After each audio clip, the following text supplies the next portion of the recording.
everyone, Draco Magnius here for another episode of Let's Blindly Stream AI the Somnium Files. In the last episode, we apprehended a potential suspect in the murder of Shoko and potential murder of, I'm drawing a blank on her name, Iris. But after we saved Iris in the Somnium, it turns out she's alive now. And considering we're playing a game made by Spike Chunsoft, I have to go on the assumption that we alter reality by entering the subconscious mind. Keep in mind, these are the same developers who made the Zero Escape series, which I have played on my YouTube channel, in which altering timelines can affect other timelines through some weird sci-fi magic nonsense that does make sense in lore. So, fuck it. In other series, we would just assume that our main protagonist is crazy and losing his mind. In this series, made by these developers, I'm pretty sure it's that we are altering reality via some weird subconscious nonsense. Because in all actuality, the human mind is interpreting the world around us, so one's perception is in fact how they see the world, and people's perceptions can be different depending on the person. But there are some things that the collective consciousness of individuals agree on. Sky is blue, sun is yellow, all that jazz. So some things are the same. Ergo, by changing someone's mind, maybe we somehow alter the subconscious of everyone around them? I don't know. I'm spitballing here. Let's actually start with the actual, game now. Boss! A dream changing reality? Date and Iba saved Iris and Somnium. And that changed the history of the real world? That's what it seems like, boss. We live in crazy fucking times with weird sci-fi magic. For what is science? Or what is magic but science we don't yet comprehend? Well, I guess it's not impossible. In any other world it would be, but not this one. That isn't what you said yesterday. That was then, this is now. Yep. A woman's mind changes with the phases of the moon, you know. I did not know that. Good to know. No, it doesn't. I think you would understand you're I an AI. believe in Date. I trust him more than anyone else in Abyss. Well, I appreciate that, boss. So, about prophetic dreams then. Stranger things have been known to happen. 2 days ago, Date found Iris's frozen corpse in Mizuki's Somnium. It must have been a prophecy. Boss. There's a lot of stuff in this world that can't be explained by science. It's true. Boss's knack for change is one of her good qualities. Not having beliefs is what she believes in. That's how she established herself as a major player in the police department. Oh, what are my beliefs? I don't believe in them. Beliefs can't exist, that's crazy. Anyways. Because she believed what she wanted to. You know what, I guess I agree with that sentiment on some principle. I mean, I've always deposited, obviously being an outside observer, I can't say for certain how I would react in a universe where, say, I don't fucking know, Cthulhu just suddenly appeared. But if he appeared, I feel like I'd be in a state of mind of like, okay, so Cthulhu exists. That's horrifying, I guess. So how do I continue living my life then? Would be the primary concern. Okay, this horrifying eldritch abomination wants to take over all of Earth and drive us all to insanity and immorality to, air quotes, rise above morality. How do I eke out a satisfying living in this nightmare world that we are now part of? Other people would have their minds shatter at that moment and, go into a horrifying spiral of insanity. I just go, alright, so this is happening. Anyways. And that's the power of having an adaptable mind. And playing enough video games to accept breaks in reality. About so. Congressman Sejima is suspicious in more ways than one. Yeah, no kidding. Exhibit A. 3 days ago, So called Shoko Nadami's phone. We still don't know exactly why. He only told us it was meant to be private. Which is what any politician would say, because they don't want to have their dirty laundry aired out. Exhibit B. So Sejima was at Okiura Fishery Warehouse last night, but he didn't inform us of this. There must be something he doesn't want us knowing. Exhibit C. So was in Iris's Somnium. Dreams are constructed from memories. Yet the good congressman denies he ever knew Iris. Yet somehow he has a full appearance of her. Where's So now? I sent him home yesterday. God damn it. I mean, I get it, you had to, but still. You released him? What was I supposed to do? Hold on, Mr. Politician, we're going to hold you indefinitely in a cell until we figure this shit out. Cool, cool. We can't hold him without solid proof. What we saw with Iris hasn't happened yet. In any case, we have to speak with him again. I get the feeling he's not gonna exactly be forthcoming with us. Boss is sitting on the desk. Alright, Aiba, what do you think? Dream changing reality? It is absurd. Well, that's what you, a 100% logical machine, thinks. AI... sorry. AI at this moment in time aren't exactly known for being complex thinkers. They can think, to a degree, but being a computerized being, they're basically on rigid... what's the word? I'm trying to think of the way to express this properly. They have very rigid thinking. Like, they can logically solve problems, but something like a paradox throws them in a loop because it has no solution ever. Where a person can go, well, this is just an absurdity. This is a situation that cannot be solved. A computer will continue trying to solve it even though there's no actual solution until they break themselves or get trapped in a loop and you have to reboot them. In most instances, as it stands at the current time period that we are recording this, in the year of 2022. Not possible. To my knowledge. Dreams are figments of the imagination. An incident which took place entirely in your mind cannot have any bearing on the real world. That is preposterous. Sounds like someone hasn't played 9 Hours, 9 Persons, 9 Doors. Consider it. If you were to find money in your dream, does your bank account balance go up in reality? Well, no, but that's because you didn't put it in the dream bank, Aiba. Keep up. If you were to be attacked by aliens in your dream, does a swarm of UFOs invade Earth? Again, no, Aiba, because the swarm of alien UFOs attacked you, or the aliens attack you in the dream, doesn't mean there's an invasion coming to Earth. Maybe they're just fucking with you. But at the warehouse, You must have been hallucinating. Within Mizuki's Somnium, you saw Iris's frozen corpse. Man, Aiba's really going Pixar, it didn't happen. It is affecting your mental state. Last night, you were so fazed by it that you couldn't speak. If it bothers you to this degree, why not go talk to Iris? About Renju, we'll go to where is she now after. Mizuki went to Bloom Park 3 nights ago. She was prompted by a Nile message from Renju. Mizuki, Daddy got caught up in something serious. Please come to Bloom Park's merry-go-round right away. There are 3 possibilities. 1. Renju killed Shoko, or was an accessory to the murder.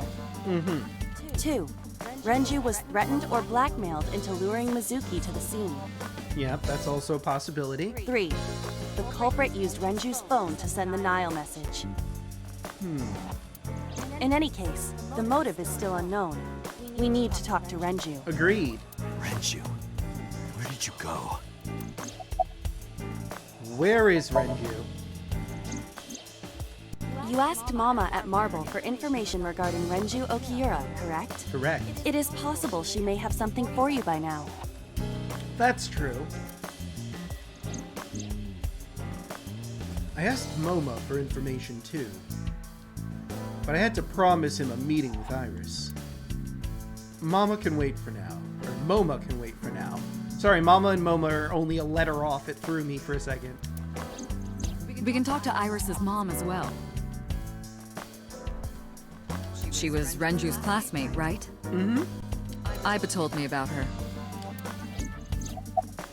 Alright, about Okiura Fishery. I have done some research. As the name suggests, the company is owned by the Okiuras. Right. The same Okiuras we know. Renju's father created the company. Another connection to Renju. No, actually. No? Currently, Okiura Fishery has nothing to do with Renju. The company has been managed by office representatives for the past 17 years after Renju's father died.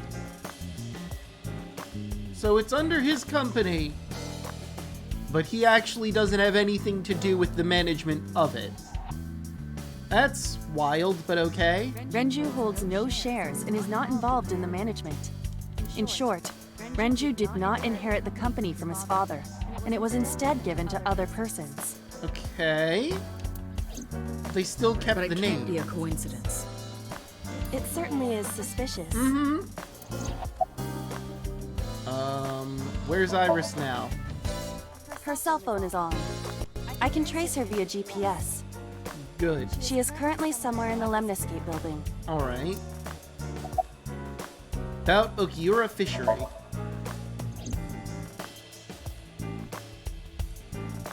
Hello? I would suggest searching the warehouse again. Okay. You may be able to discover why Iris was resurrected.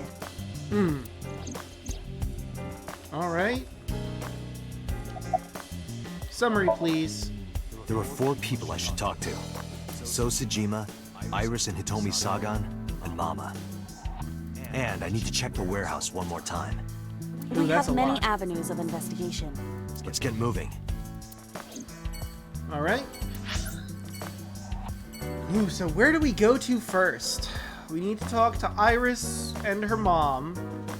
Iris is at Lemniscape right now.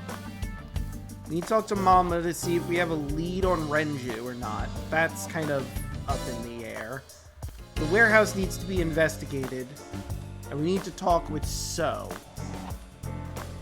Where to first? Part of me wants to go to the warehouse first. But I don't know if that's a good idea. I could also try talking to So, because if I try to talk to him later in the day, it might be problematic. But if I talk to him at the beginning of the day, it might be a better move. So maybe we'll go to him first. But I also need to find a good lead on Renju. So Marble wouldn't be a bad idea either. Let's go to So first, though.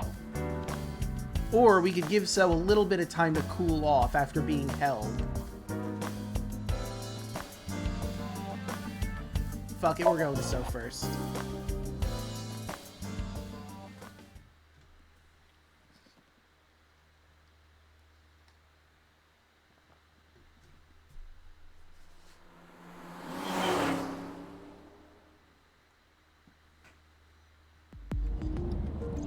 So Sejima is a key person of interest in this case. Earlier, the boss cited 3 points of suspicion against him, and I agree with her assessment. I checked the call logs of So's phones. Congressman Sejima has 1 phone under his name, and a burner phone rented under a fake name. Did you find anything interesting? Unfortunately, no. Really? But I do have something. I looked into So's secretary's phone. Ah! Now that is a good call. One call in particular stood out to me. Huh? It was 1 week ago. From Fuchu Prison. The caller identified themselves as inmate number 89. There's inmate 89 again. Number 89. Yes. This is most likely the same person who called HQ. I mean, obviously, yes. I know who killed Shoko Nadami.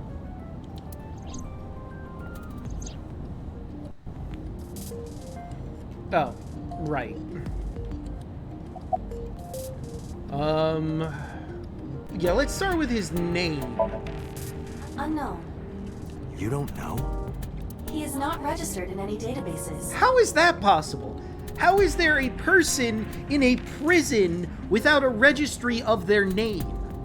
He could be a foreigner or recent immigrant, but it would be impossible to determine from where.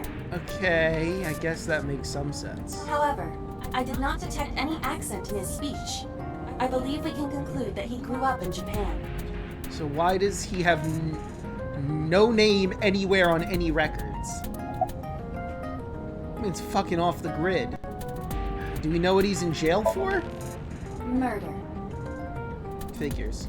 He is serving a life sentence for multiple counts. He was imprisoned 6 years ago. 6 years ago. Am I gonna have a Hannibal Lecter on my hands? Looks like Aiba's sitting in the passenger seat. Who is 89? From what I can determine, he is an assassin. Okay. He accepts jobs from the criminal underworld for substantial rewards. His code name is Falco. Well, that ain't Falco. Falco? Correct. Actually, you know what, Aiba, let me ask you something. Does he have accomplices named Fox, Slippy, and... What was the rabbit's name? I'm drawing a blank on the rabbit's name. I think it's Pepper, but I'm probably wrong.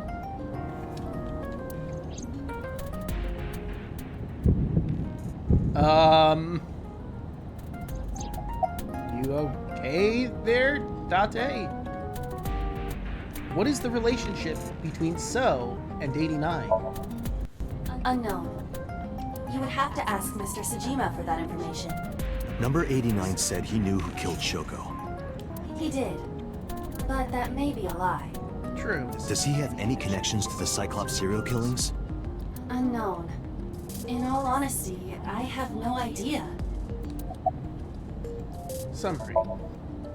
Number 89. Should we visit Fuchu Prison? That might be a good call at some point, but I don't think we're ready for that. No, we don't have time. Yeah, exactly. We have too many other leads to pursue, and that one may be a red herring for all we know. Call up boss. Tell her to request that number 89 be brought to Abyss. Roger. That makes sense.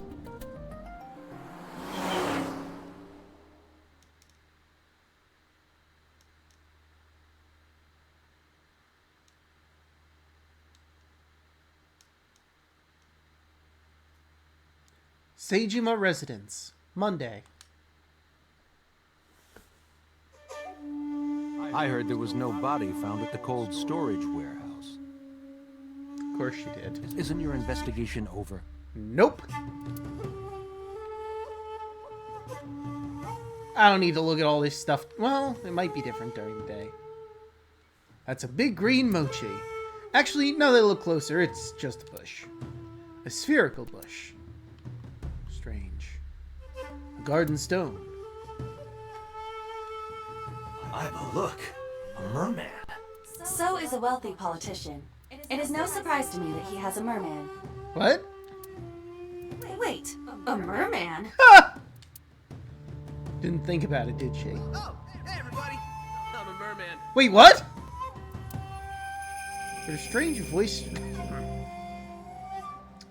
I heard a strange voice just now. Could it be? Pond. But I don't see a merman. What's he talking about? Wait, was it over here? Maybe it was over there. It's an arch-shaped stone bridge over the pond. A tree. There's a small island in the center. Sorry. There's a small island in the center of the pond. Fortunately, I don't have any more Ricolas to take, so I just have to deal with not a mochi. I just have to deal with the fact I'm going to be randomly coughing at times. And I just have to get better at muting myself. The Sejima residence. A garden lantern. Speaking of gardens, what kind do you prefer? What do you mean? I like a well-manicured lawn. Ugh. But some bushes aren't bad either. Oh, wait, I see what he's getting at. I mean, what? She was talking about a garden, Date, you perv. Not about a woman's vagina. Come on. Oh, I really just said it medically like that. Anyway.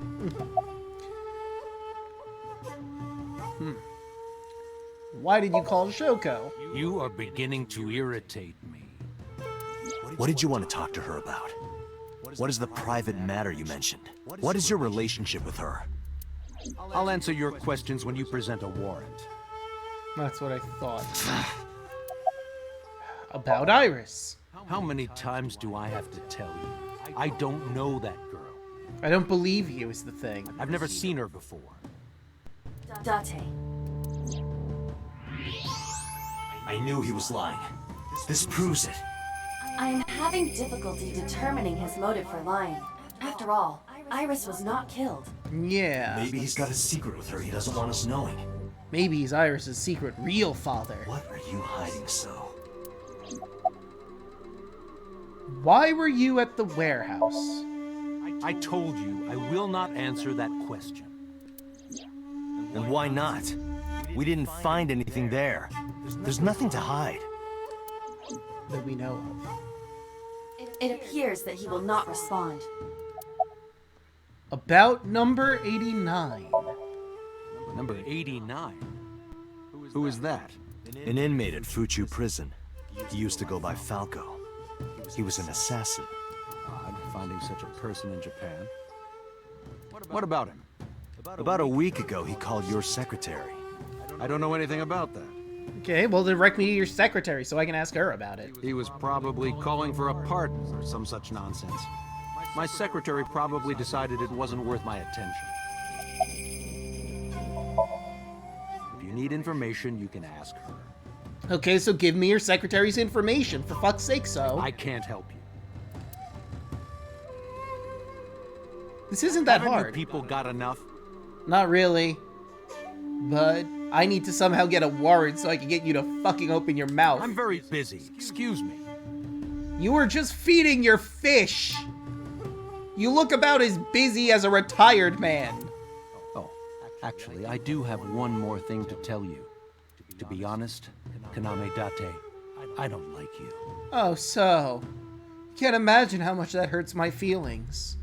Feeling is mutual, buddy. I don't ever want to see you again.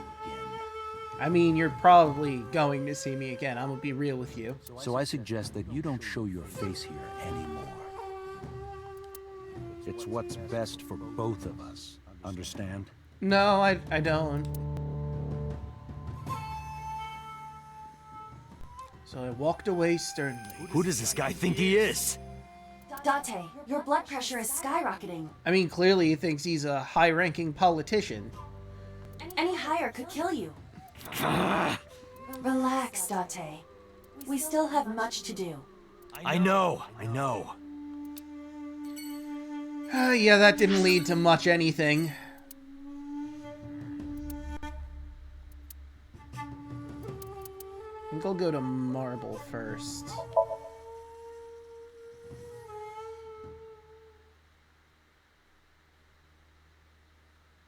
I don't think I'm going to get much from Iris and her mother. Marble. You need more info on Ren? I do. I'm sorry to waste your time, but I don't have anything for you. Ah, that sucks. I see. You're so cold, Mama.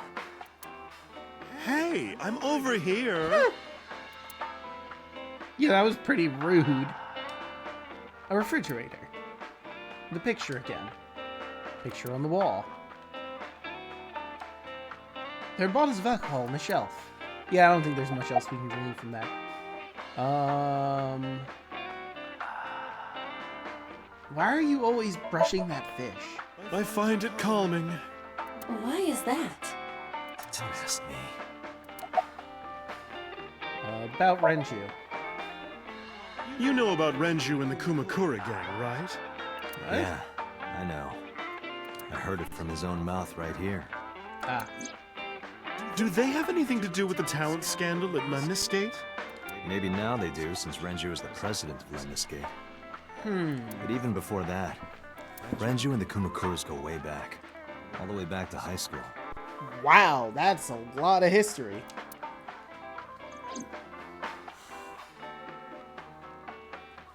Hey, Date. Have you ever seen a dead body? Hey kid, want to see a dead body? I remember Renju saying that to me after he and I went through a bottle. You're a policeman. I don't know what department, but I assume you aren't handing out traffic tickets.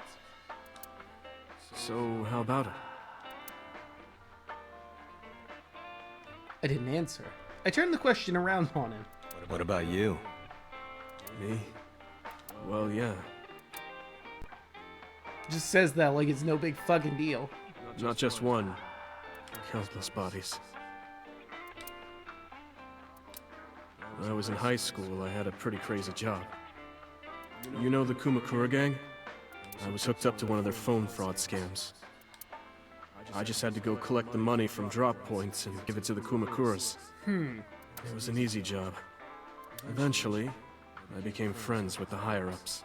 They started taking me with them on jobs. What jobs? The target was always an elderly person from the country with no family.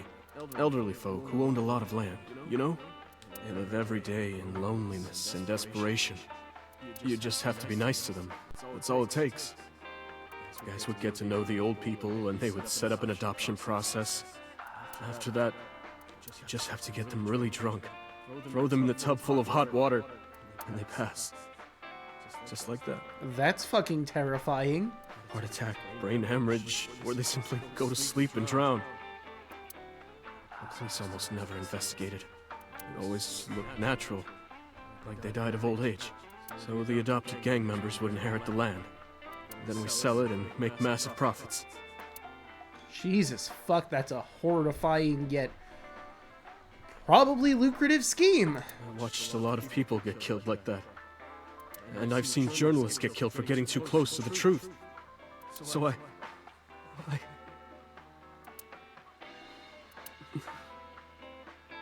Why am I telling you all this? Well, probably because you have a guilty conscience for not doing anything or saying anything. So you're using Date as a outlet for your frustrations and guilty conscience. And Date's perfect for it because he doesn't say shit. Are you going to arrest me? I mean, Renju, you are his friend A, and B, aside from your confession, there's no real evidence of it, so probably not. I took a sip from my glass. I didn't say anything for a while. You didn't do it yourself, right? No, I was always the lookout. It's still... Date, Tears fell to the counter, unending. We didn't say another word until the ice in the glass had melted to nothing.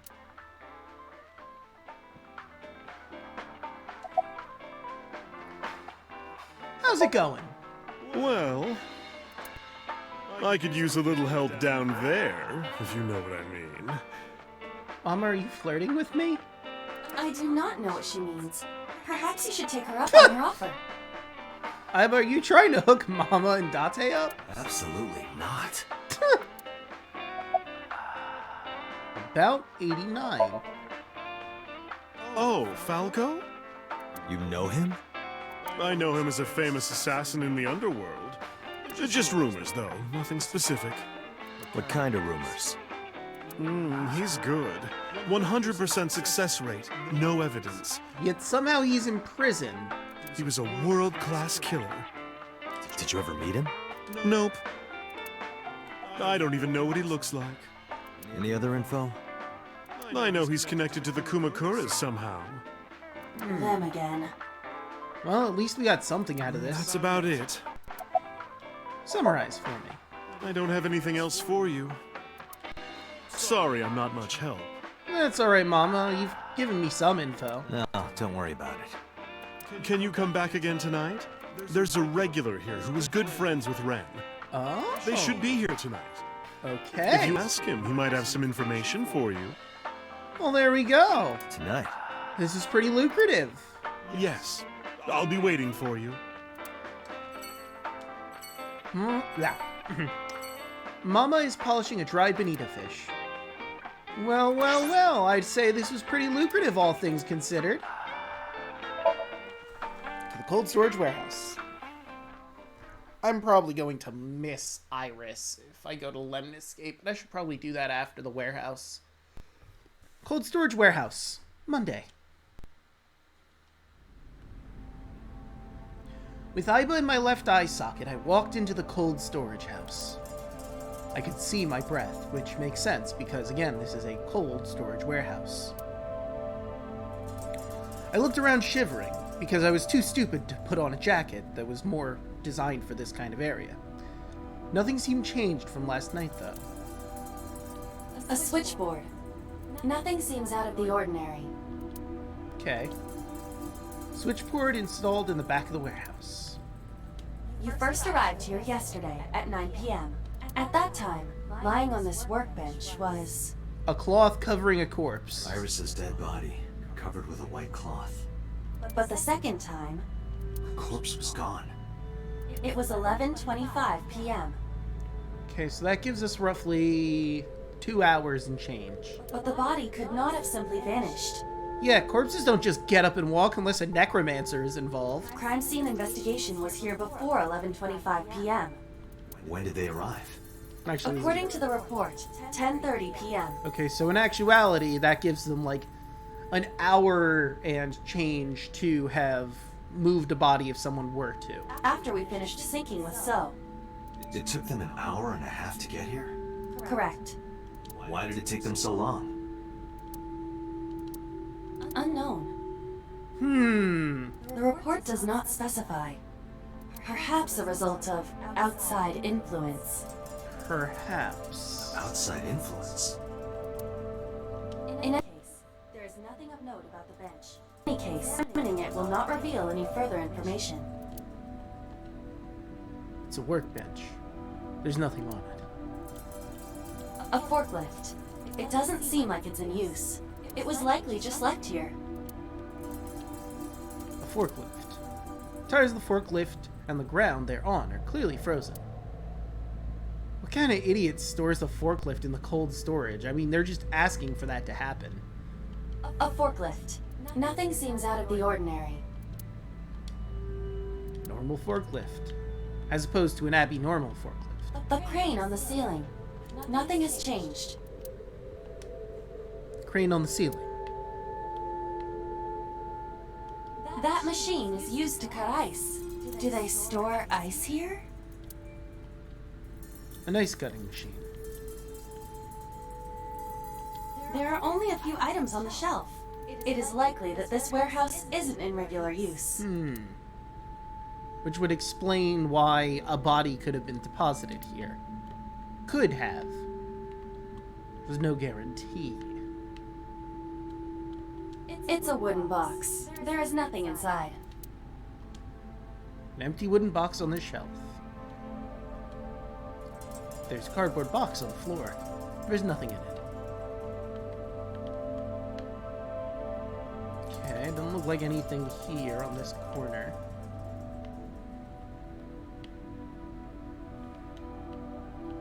Shelves with There are boxes. numerous cardboard boxes on the shelves. There is nothing abnormal about them. Shelves packed with cardboard boxes. You searched the warehouse again, but you didn't find anything useful. Nothing. But finding nothing may, in fact, be something. What do you mean? I'm just thinking out loud. Let's get going. Date, your temperature is dropping. At this rate, they might find your body in here. Ha! Probably. Alright, then off to Lemnisgate.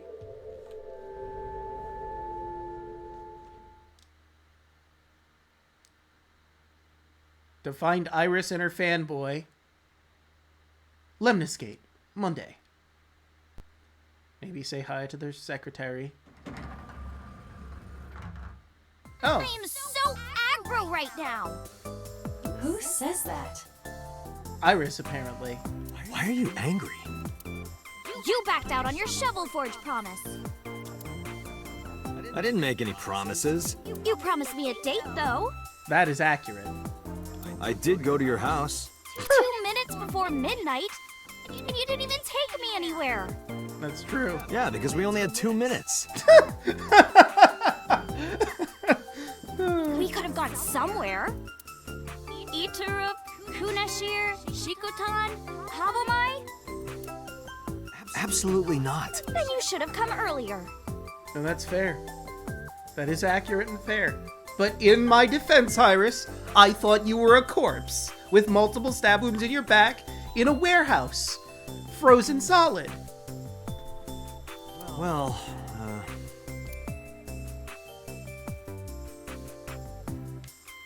Hey, your fanboy's not around. That's unusual. Oh, but the secretary is here.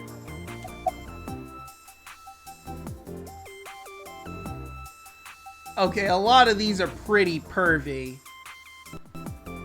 But sure, let's perv on this attractive lady over here while Iris is over there.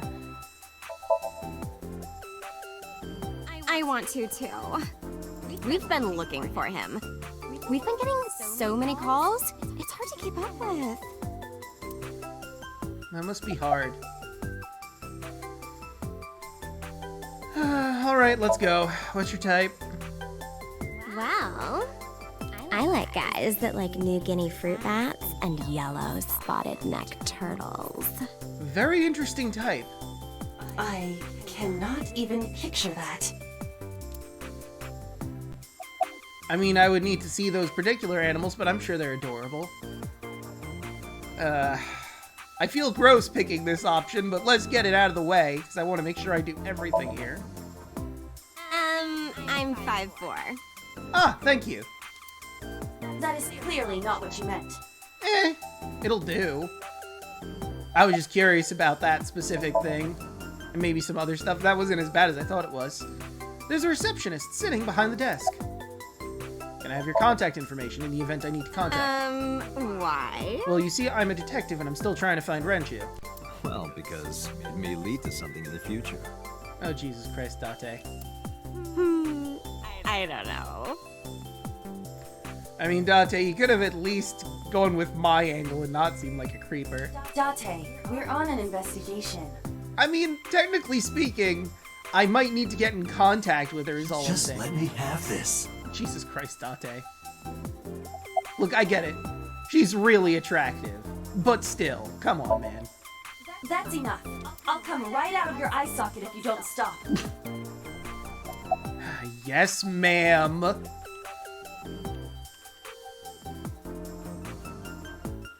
I'm really curious, though, is the thing. Now I want to keep pursuing that option to see if she actually does it. But you know what? I'll do the second one.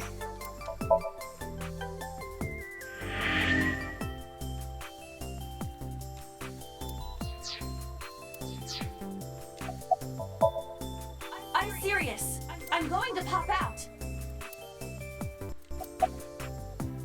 I really want to see how far I can push this. Go! Aiba flew out of my left eye and started dancing on the desk! This is perfect.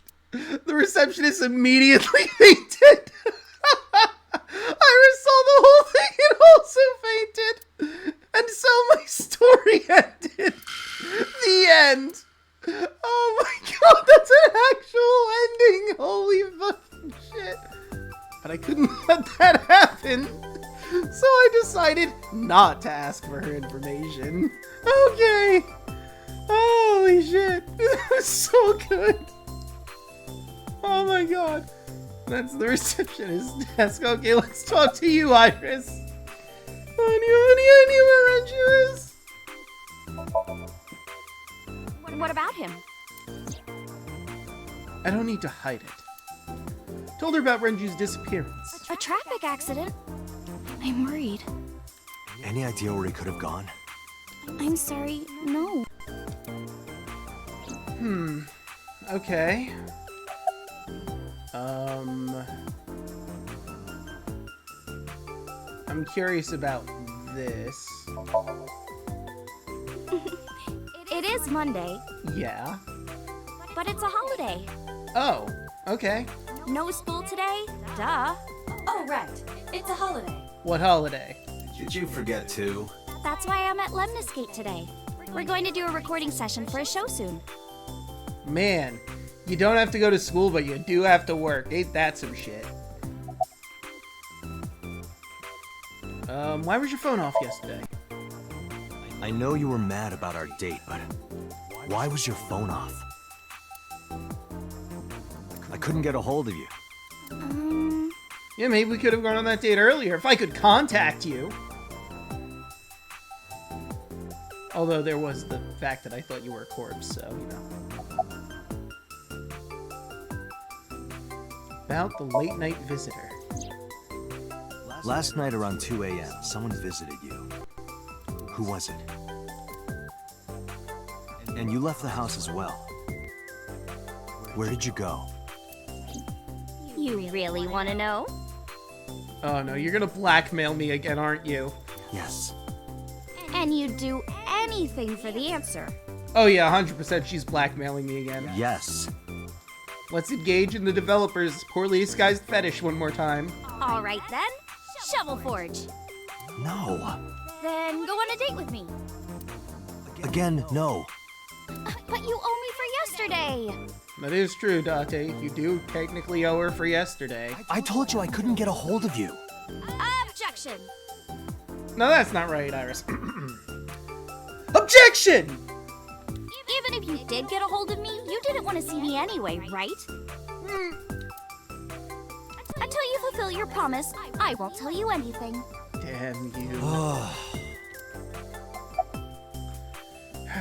Do you know Seijima, the politician? I've seen him on TV. Ever met him? No. Not at all. No, not at all. You can't tell, but my eyes are narrowing. She looks like she's hiding something.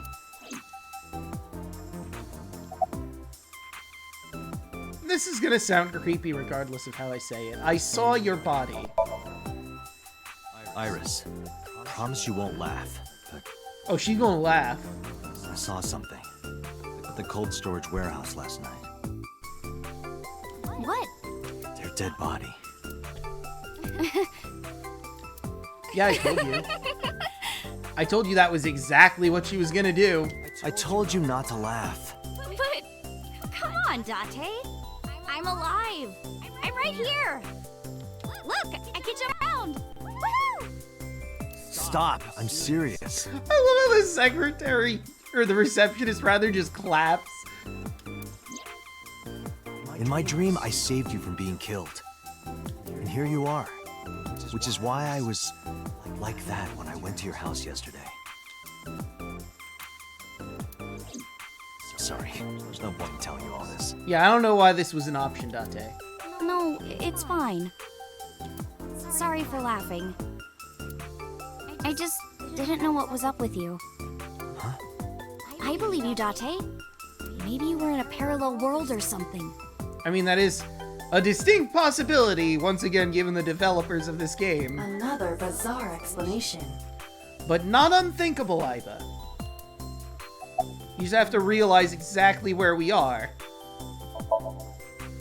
So, what are we doing? What do you mean? Well, you heard her. You have a date, Date. For our date, of course. Don't go on a date, go on a date. I don't know. I mean, I've got stuff to do, but I feel honor-bound in a sense to actually go on a date with her. It seems mean. Plus, I'm not going to get information I need unless I do, so... fine. Fine. Hey, wait a minute. Yay! So you'll play Shovel Forge with me? I will not. So we'll go on a date then. Sure. Yes. Where do you want to go? Deal. And you have to honor our agreement this time. I mean, you're literally standing right in front of me and we have a witness. It's not like I can weasel out of this at this point. I can't believe it. Look, Iba, I don't like this any more than you do. But I feel like this is necessary to get the information we need out of her, unless we want to go through the annoying legal process of getting a warrant. Oh, but we can't go right away. Of course we can. I have a recording coming up. Okay. I should be done by 3, though. Alright, good to know. Tessa, we're starting soon. Got it. So, Date, meet me back here at 3? Alright, I'll see you back If you here. ditch me, I will be beyond furious. I'm sure you will. Anyway, bye for now. Peace. Bye, Iris. Enjoy your recording. Do you think the tabloids are gonna grapple onto this story? There is no point remaining here. Yep. Let's get moving. Right away. I know Iba's super jealous. To the Sagan residence. And hey, since we did this last, we can go straight here to Iris. Hooray! Sagan residence. Monday. I apologize for yesterday. No I worries. arrived uninvited. No, I'm grateful. Thanks to you, Mizuki has her voice back. No, I didn't do anything.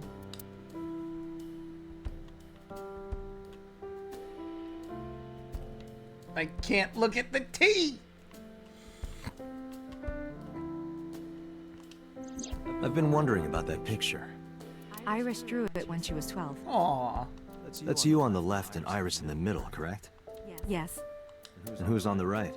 the man I was dating at the time. Ah. It was only for 3 months, but I met him about 6 years ago. Have you been to the Kume Shrine in the Minato district? This is an interesting line. I was praying there one day, and I heard a voice. Well, more like a groan. Behind the shrine, I saw a man sitting on the ground. He was bleeding badly from his stomach. I took out my phone to call an ambulance, but he grabbed my wrist, and he held me, and then he kissed me. What? That is a wild reaction to have. Oh god, I'm bleeding from the stomach. This woman is calling the ambulance? Let me plant a kiss on her while I'm leaking profuse amounts of blood. I was shocked, but when I stared into his eyes, then I heard footsteps, and then a bunch of men yelling. They were looking for him. When the voices and footsteps faded, he let me go. Don't call an ambulance, and don't call the cops. I knew he had to be a criminal, so I took him to an underground clinic I knew. You knew an underground clinic? I mean, that's not something normal people have knowledge of. Seems wild that you would have that information, but okay. You took him to a mob doctor? Renju's friend. I only met him once. Oh, right. You're friends with Renju, who... sorry. Who we established has a criminal record. Even though we had our first kiss seconds after meeting each other, it took a long time before I got to see him again. The first time we held hands was when we watched a horror movie together. The first time I took his arm was when we went to a haunted house in an amusement park. But I wasn't the one who grabbed him. No, A zombie jumped out and scared us, and he clung onto my arm. that's adorable. He had that cute side to him, and I was falling in love. Oh, that's such a cute story. Our second kiss was in the car. It's cliche, I know, but we drove around at night, looking at all the lights. We parked our car near a warehouse and kissed. I don't think we ever said I love you, but we both knew. We were getting closer and closer. I introduced him to Iris about a month after I first met him. Iris never had a father figure in her life before. She warmed up to him immediately and treated him like a real dad. Oh, so that's why she's, So fixated on Date then, huh? Never had a real father figure. From then on, it was always the three of us together. We would go to the beach, to the river, the zoo, the amusement park. Going to barbecues with another person was a new experience for me and Iris. Everything felt so fresh. Every day was so exciting. Oh, sorry. You asked about the picture. He wanted to make okonomiyaki one day. He was working with the hot plate. It was ridiculous. He was trying to flip one, and it flew up in the air and landed right on my head. Aw. Iris saw the whole thing and laughed and laughed. I hadn't seen her laugh like that in a long time. I was having so much fun that I put an okonomiyaki on their heads, too. Plop, plop. I added the bonito flakes and mayo and sauce. At this point, there was no going back. Eggs flew, flour going everywhere. The room was not a pretty sight. After our battle, we laughed like crazy. We were rolling around on the floor. So Iris decided to draw it. It's nostalgic. But those days didn't last. 6 years ago, in November, a man with a gun broke into our house. Fortunately, Iris wasn't home at the time, but my boyfriend was. That's why the gunman came. He wanted to kill him. He wanted to kill him, and he would never stop. He pulled the trigger. I tried to protect him. The bullet hit me, but the police arrived. They were both arrested and incarcerated. Why was he after your boyfriend? Before he met me, he committed some terrible crime. I mean, that makes sense. You did first meet him with a giant fucking gash in his stomach, so... I don't know the details. It was awful. So he became a target for underworld criminals. I don't know exactly why, but I know that he betrayed them in some way. May I ask you something? Of course. I had heard that incident was a random break-in gone wrong. Oh. That's not true. I lied about it at the time, because of Mizuki. Mizuki is Iris's friend. If she found out, Iris would find out too. I didn't want Iris to know. Uh-huh. Know what? That I was dating a criminal. He was her father figure. Iris looked up to him. If she found out about his past... There's a drawing on the wall. Iris drew it when she was 12. Wow, we got a lot of info out of that picture alone. This leads me to believe I should do more investigating, even though I've been to a place before. Blooming Winter Iris. Supposed to be a sign of good news and good hope. It's a kitchen counter.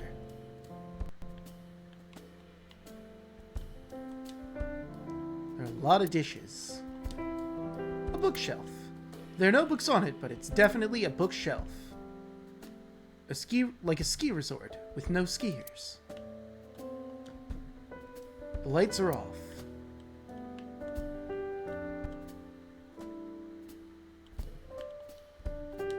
Bookshelf by the wall.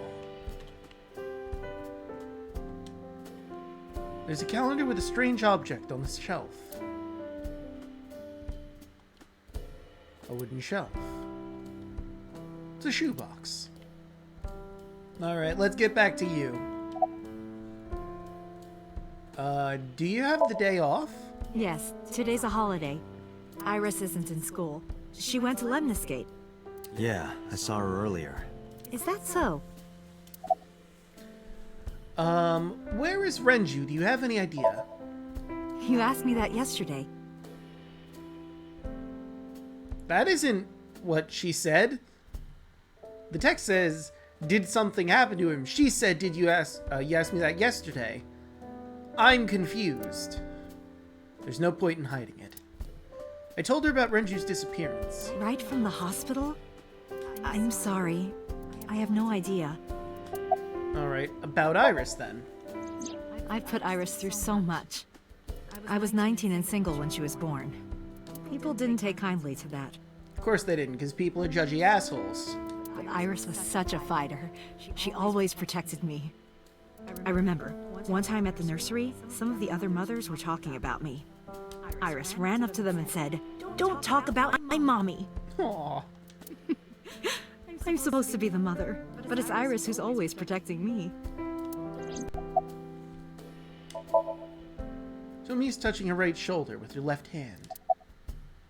What about your parents? They died when I was 17. Oof. I was an orphan, and my relatives lived far away. They might have taken me in, but I was already in my second to last year of high school. It wasn't a good idea for me to move that late. So I decided to stay here, by myself. Man, the years have not been kind to you, huh, Hitomi? Parents passed away when you were really young. Had a kid, really young, that everyone was judging you for. You got that thing with your shoulder from the time you were dating a criminal. Take care of Iris. Yes. All alone. Hitomi needs a fucking break is what she needs. But Renju would help sometimes. About Iris. It was always just me and her. Vacations, barbecues, zoos, amusement parks. Just me and her. Oh, that reminds me. When Iris was 5, there was a children's theater show in Bloom Park. It was called Milky Moon. It was about girls as magical space rangers and such. She loved singing and dancing, even as a kid. Whenever she heard music, her body would start moving. It was a quirk of hers. And she did it at the show, too. Toward the end, when all the Milky Moon girls were dancing to the ending song, Iris climbed up onto the stage and danced with them. Huh. I tried to stop her, of course. I grabbed her arm and tried to get her to sit, but before I knew it, she was up there, dancing. And everyone was so excited. Even I was dancing by the end of it. When it was over, she had the biggest smile on her face. "Mama, you're a good dancer." That's the kind of girl she was.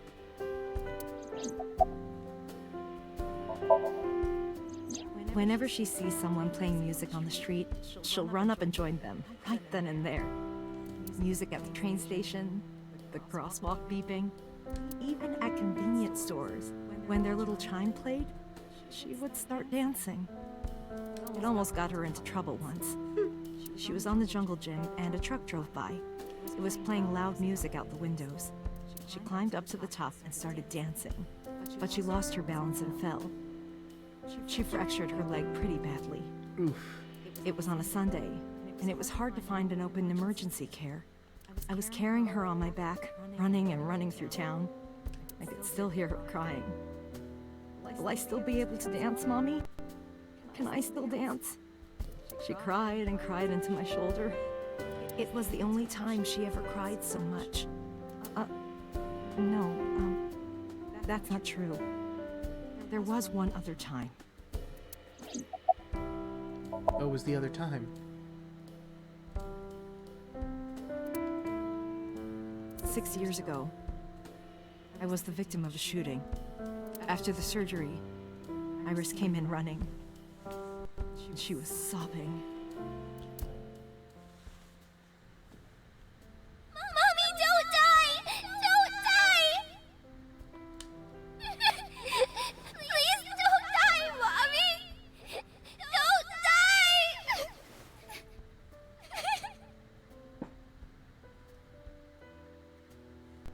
I swore to myself then. I would protect her, no matter what. Iris is everything to me. More important than my own life. Summarize. Date, we can't spend time reminiscing. I mean, we got a lot of, I feel, useful information. Maybe not to the case, but it does help us build a better picture of Iris in our minds. We have to get moving. Yeah, let's go. Alright. Ibis headquarters.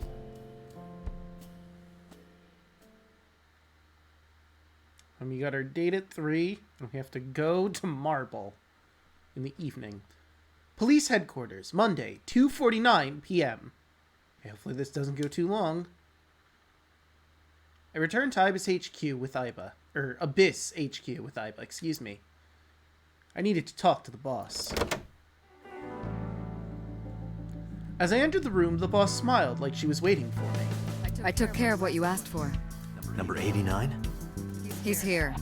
Really? In the interrogation room. Holy shit! I'm on it. You'll go without me this time. I have some errands to run. Yes, ma'am. One of the higher-ups needs me. Oof. I'll have Pewter go to the interrogation with you. Okay. Understood.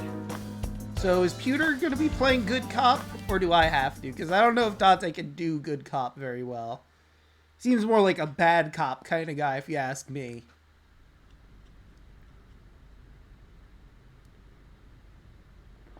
Oh my god, it's Ren from Persona 5! I mean, probably not. He's got black hair, but yeah, no, he looks nothing like him. Black hair is pretty common in Japan. Anyway. Falco, I presume? Let's get started.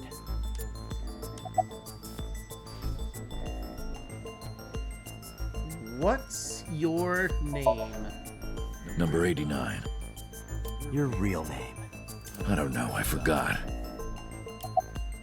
Where are you from? Djibouti. Djibouti.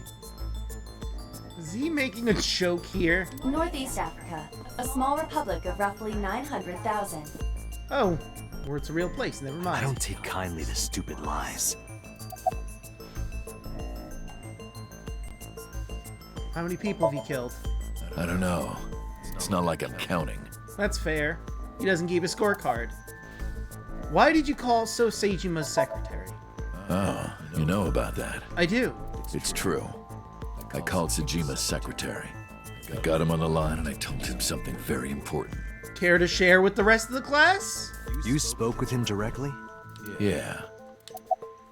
What did you tell him? I told him to call somebody. Somebody?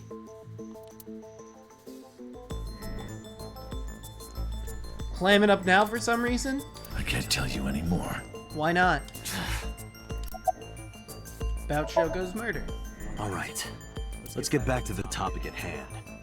2 days ago, you called our investigation office. You said you know who killed Shoko Nadami. That's right. Who? Hey, don't be so hasty. We haven't agreed on a deal. You're gonna let me out of prison, right? Yes, I promise. Date, do you have the authority to do that? You're lying. You don't want to release me. I mean, probably not, no. That's fine. I was expecting this anyway. I just wanted a good excuse to leave the prison. What do you mean? You really want to know? Yes. Here's what I mean! Oh, he's gonna break free.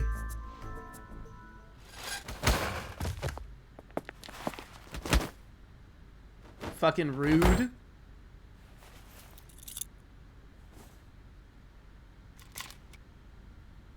You'll make a good hostage for me. Well, this has gone horribly Take me to wrong. the exit. Now.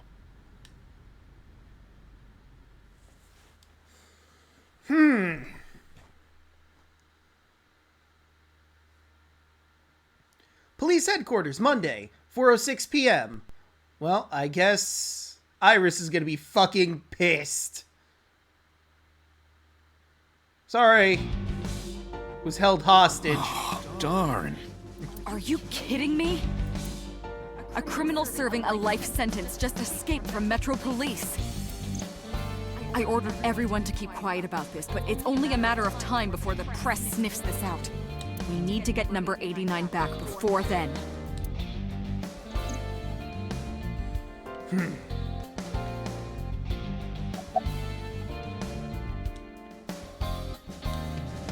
A tombstone. Rip. There are wine bottles lined up. Date, pewter. Once we're done here, let's pop that bottle. Yeah, we're gonna Not need a bad it. idea. But when the boss gets drunk, she has the tendency to crush balls. How? You know what? I don't want to know. In that case, perhaps we should never solve this case. Huh. There are wine bottles lined up. I can look at the pumpkins finally. Pumpkin. I don't know what I was expecting. Happy birthday banner decoration. A bookshelf. Has a ton of things stuffed in it. A public bath door curtain. A map on the wall. Decorated Christmas tree. Been here since the first time I was in this room. A police poster. Yeah, no, we already looked at all that stuff. Okay, pewter. How'd he get away? He punched out an officer and stole his clothes. He put on the uniform and brought me with him at gunpoint. Well, he had the gun in his pocket, hiding it. No one on the floor even knew this was happening. He got on the elevator and made it to the ground floor. He even stole my security card. He said he'd kill me if I tried anything. I suppose the whole escape took him about 5 minutes. Woo! He must have planned this. You're rather calm about all this. I'm coming down from being terrified for my life. I'm in a bit of a fugue state right now. No, I get it. I get it, pewter. Just seconds ago, he was in a very serious, life-threatening moment. Any idea where he is? How would I know? After he got to the exit, he let me go. I didn't see where he went. I collapsed right there. Understandable. Where's my gun? You still have it? Number 89 still has it. Fucking course he does. But don't worry. I have a spare. Oh, good. I'll give it to you later. Good, I'm gonna need that. Peter's standing calmly. Boss? Apologize. Boss, it's my fault he got away. Yeah. I'm sorry. Don't waste time apologizing. I really fucked up here. Go catch him. I'm the one who has to go on an apology tour now. You really messed up this time. Yeah. Summarize. Date, I know you are already aware of this, but there are security cameras all over this compound. I checked all of them. Number 89 fled in a car that was waiting for him. He had this plan. So he had an accomplice. Yes, Did you see who was driving? I did. Who Who was it? If it's so Seijima or Ryuji, I'm gonna be pissed. You and I know him well. You gotta be fucking... Renju. Are you fucking kidding me? So I said Ryuji, didn't I? I meant Renju. I told Boss and Pewter what Aiba revealed to me. Renju? Why? I have no idea. Date, Moma is calling. Moma? From the Kumakuras? I'll connect him. Hey, Date. Hey, Moma. I just got the word. Renju's been seen. Oh? What? Where? Hey, don't forget our deal. I know your stupid deal. Deal? What deal? Oh, he forgot. You forgot already? I'm talking about Tessa. Oh, right. I'll be waiting. You know what to do. What should we do? Oh, that's gonna be a hell of a... I'm sure she's gonna love this. Hey, Iris. So I kind of said to a mob boss I'd let him meet you. He's a huge fan. I know I blew you off for our date, but I have a good reason. I was fucking beaten to shit by a criminal I was interrogating. We have no choice. We have to take her. To Moma? Yes. This is gonna be a wild fucking date.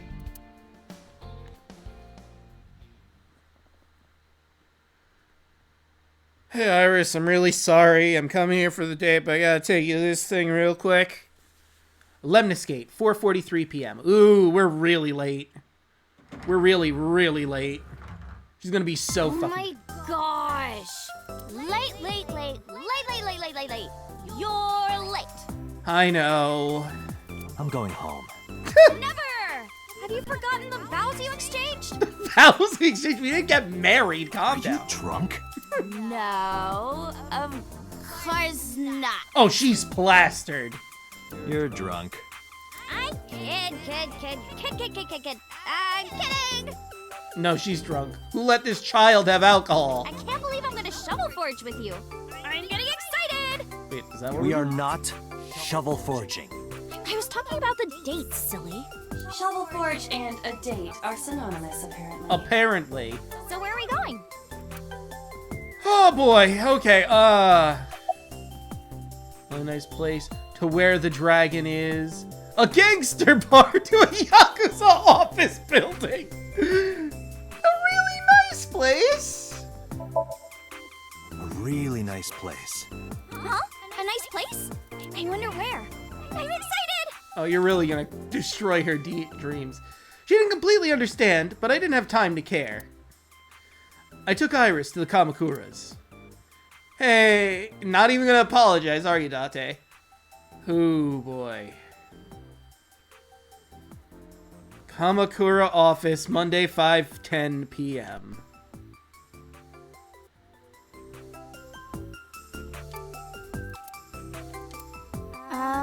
Where are we?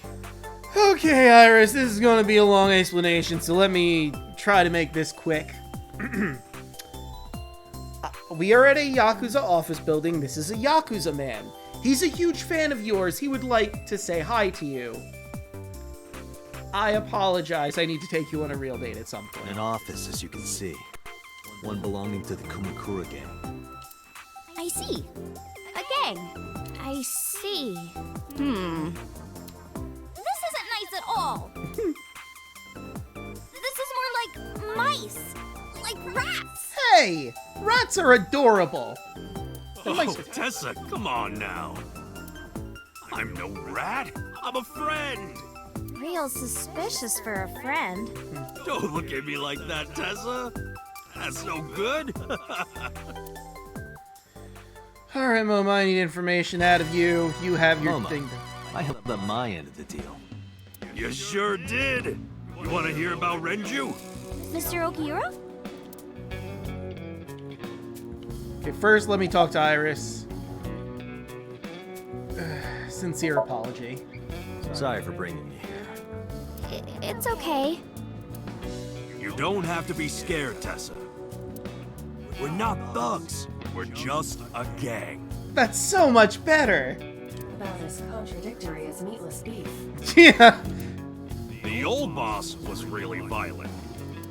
He would take a cheese grater to someone's leg if they looked at him funny. But after I took over, we went crystal clean. Sure. I totally believe you. Methamphetamines. No, we don't do drugs. You sell them! We don't deal with that stuff. Oh, okay, never mind. I stand corrected. We had to restructure the whole operation. Cut a lot of people off. Cut?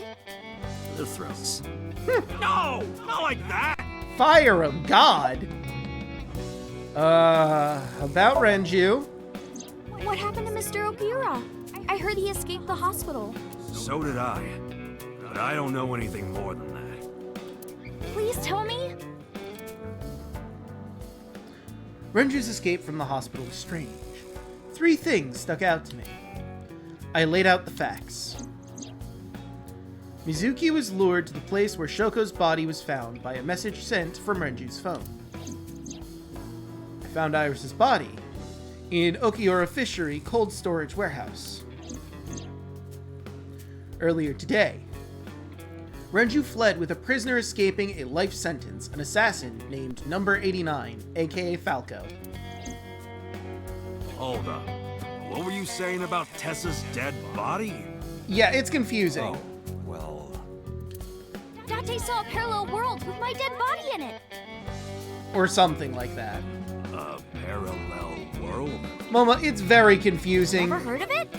Oh, yeah. Of course I am. Yeah, he's lying through his Yeah, right. Parallel worlds and all that shit. Yeah. Either that or I altered reality through subconscious mind. It's very complicated, I'm not getting I into don't it. understand it, but I suppose he does. But he doesn't get it. He was just playing along. Good, because I don't feel like explaining it. But why would Mr. Okira do that? I don't know. He could be a hostage or an accomplice. Either way, I need to find him. Introductions. Oh yeah, I haven't introduced this old man yet. I'm 24. Yeah, he's not old at all. Moma is lying. He is at least 48. Never mind. Absolutely. Okay, he's not old, but he's significantly older than 24. Sorry for not introducing myself. My name is Moma Kumakura. I work for a prestigious advertising agency. That's a way to put it, I suppose. You run the Kumakura gang, right? You're like a mob boss. How did you know that?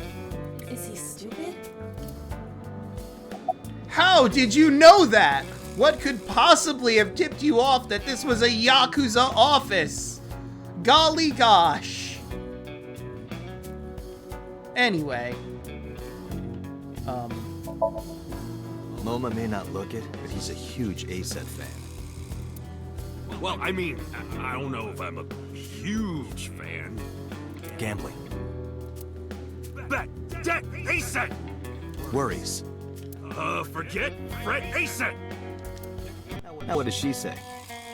ASET, you bet! Wow, my catchphrase! Thank you! This is kind of embarrassing.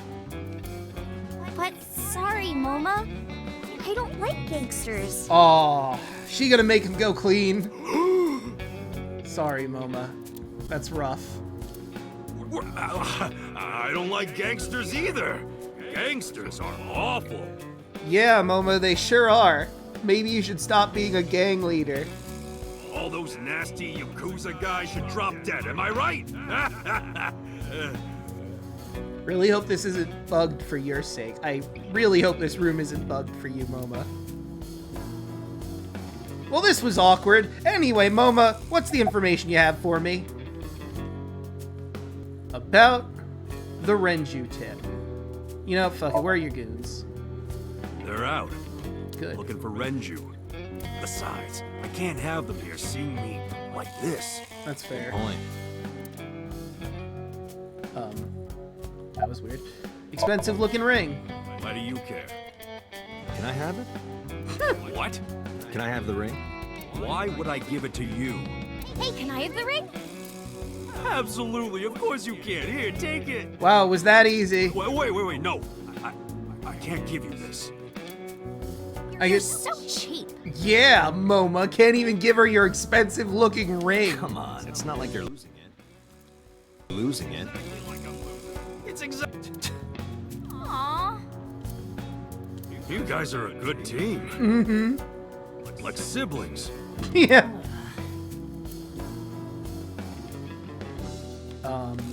Game? Okay, that was weird. Anyway, about the tip that we're here for. You said on the phone that you saw Renju. Yeah, I had all my people looking for him. So, tell me where he is. I could. Moma, I brought a set to you. What more do you fucking want? Hey, I held up my end. I brought Iris like you asked.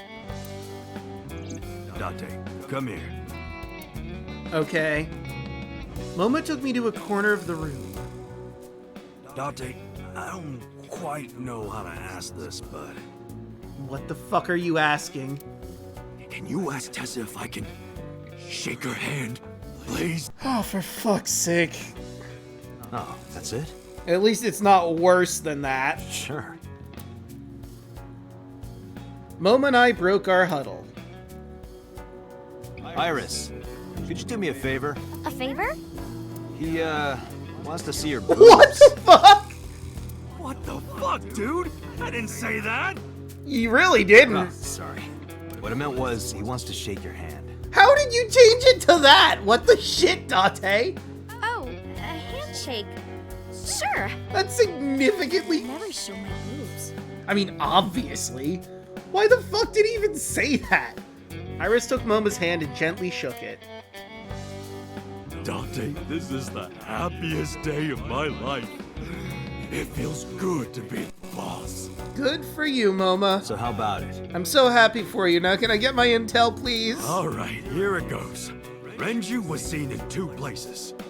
First, Sunfish Pocket, the maid cafe. Okay, that makes sense. Second, Ikume Shrine. Sunfish Pocket and Akume Shrine. Got it. Thanks. No problem, bro. Really. Oh, is there more? Summarize. Anyway, Moma, take care of Iris. Wait, what? Dante, you're going to trust her with...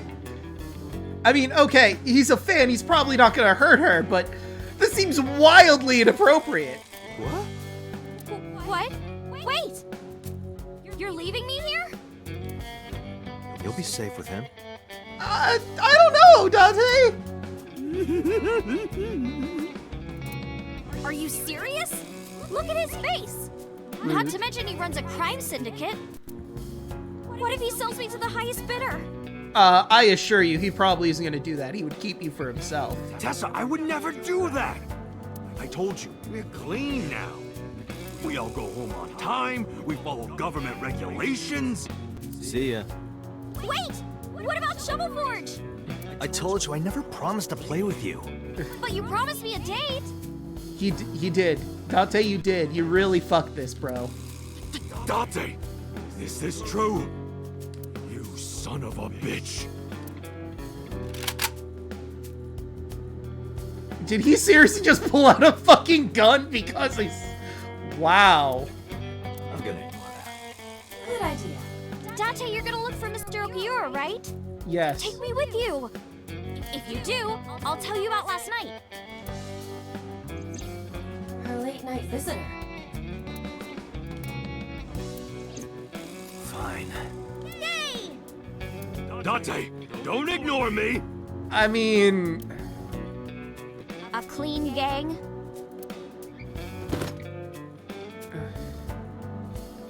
Oh, that's just a toy. A toy, huh? Oh, just a toy. No one believes your bullshit, Moma. Let's leave them alone for a while. Let's just get the fuck out of here. We have 2 places to check. Sunfish Pocket and Kume Shrine.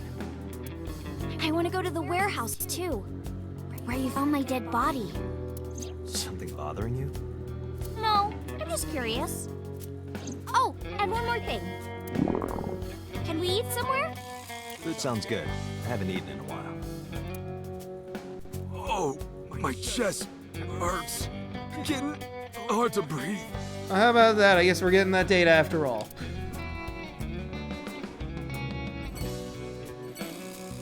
Uh-huh. Moma's sitting on the other side of the desk. Well, Moma, it's been real, but I have to get going. Sunfish Pocket, Ikume Shrine, the Cold Storage, and Matsushita Diner. Let's go to the shrine first. I get a good feeling about the shrine.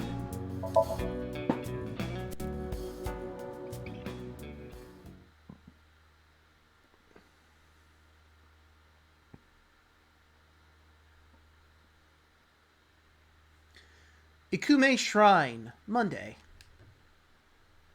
Time unknown, but night probably.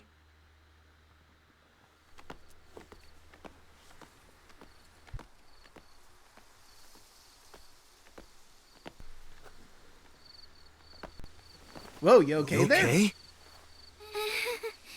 It's okay. I just, missed a step there. Okay.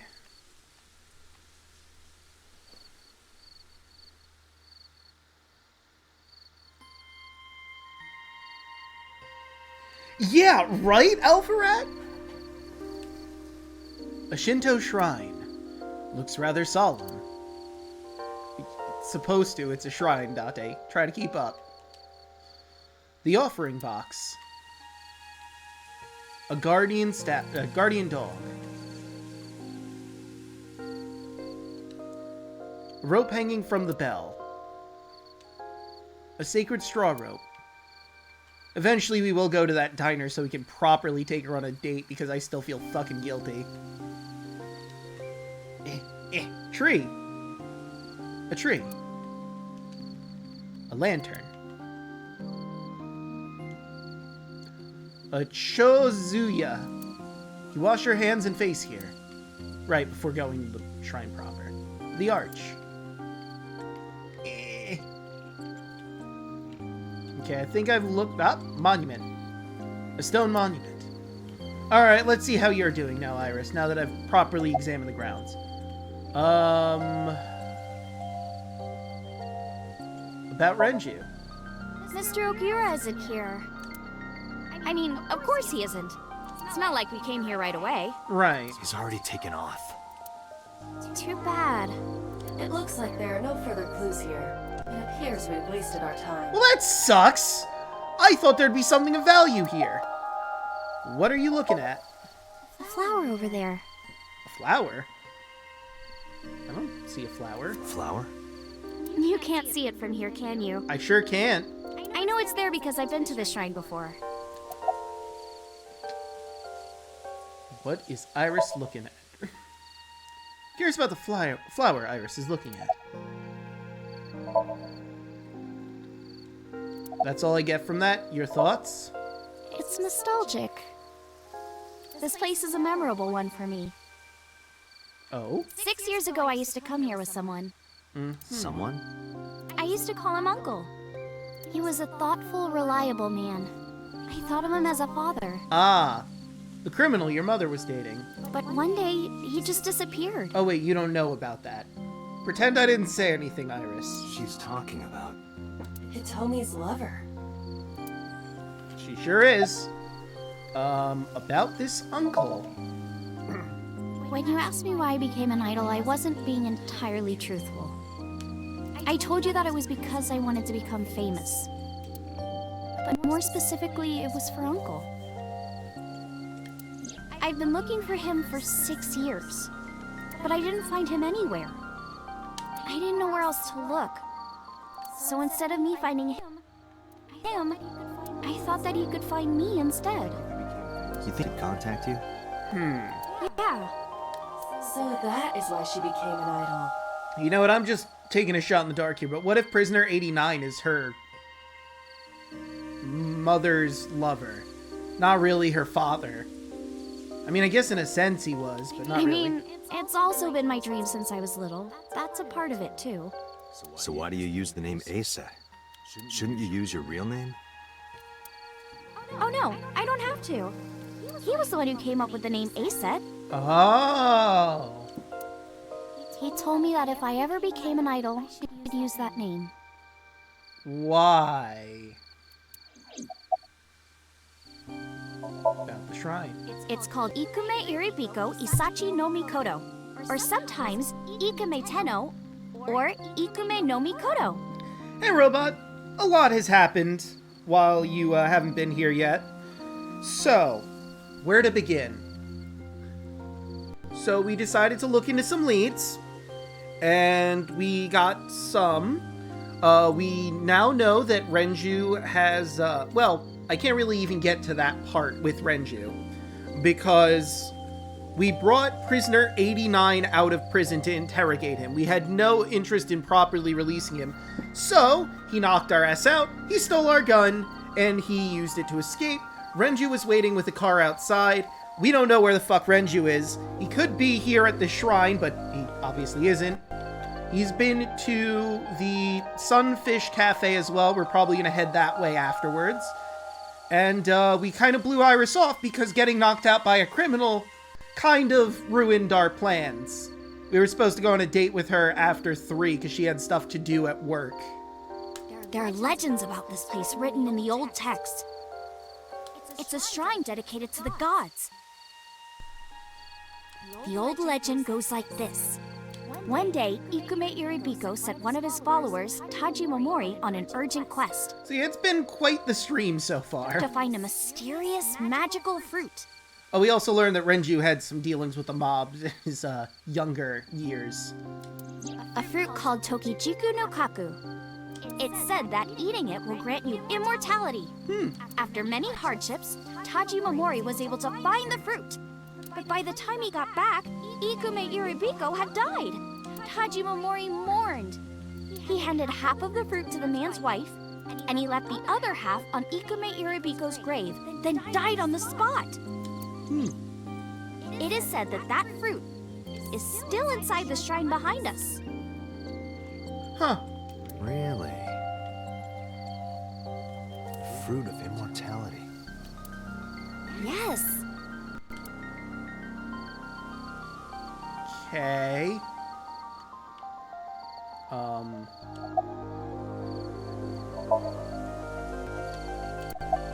Immortality, huh? Not interested? No, immortality is a curse, Iris. You'll never age and you'll watch everyone you care and love die around you while you can do nothing but sit there and watch. Until nothing is left of the universe except for you as you watch the heat death of the universe and eventually everything ends. It's a miserable existence and no one should want immortality. No, not really. I'd rather have normality than immortality. I don't know about that, though. Normality is a curse.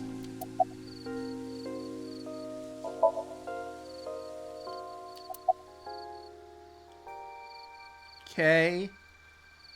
I can't access anything else. Wait, I think I saw flower for like a split second there. Where was it?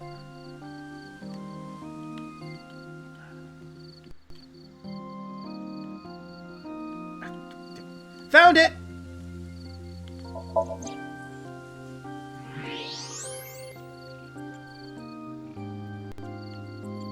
Flower. An iris.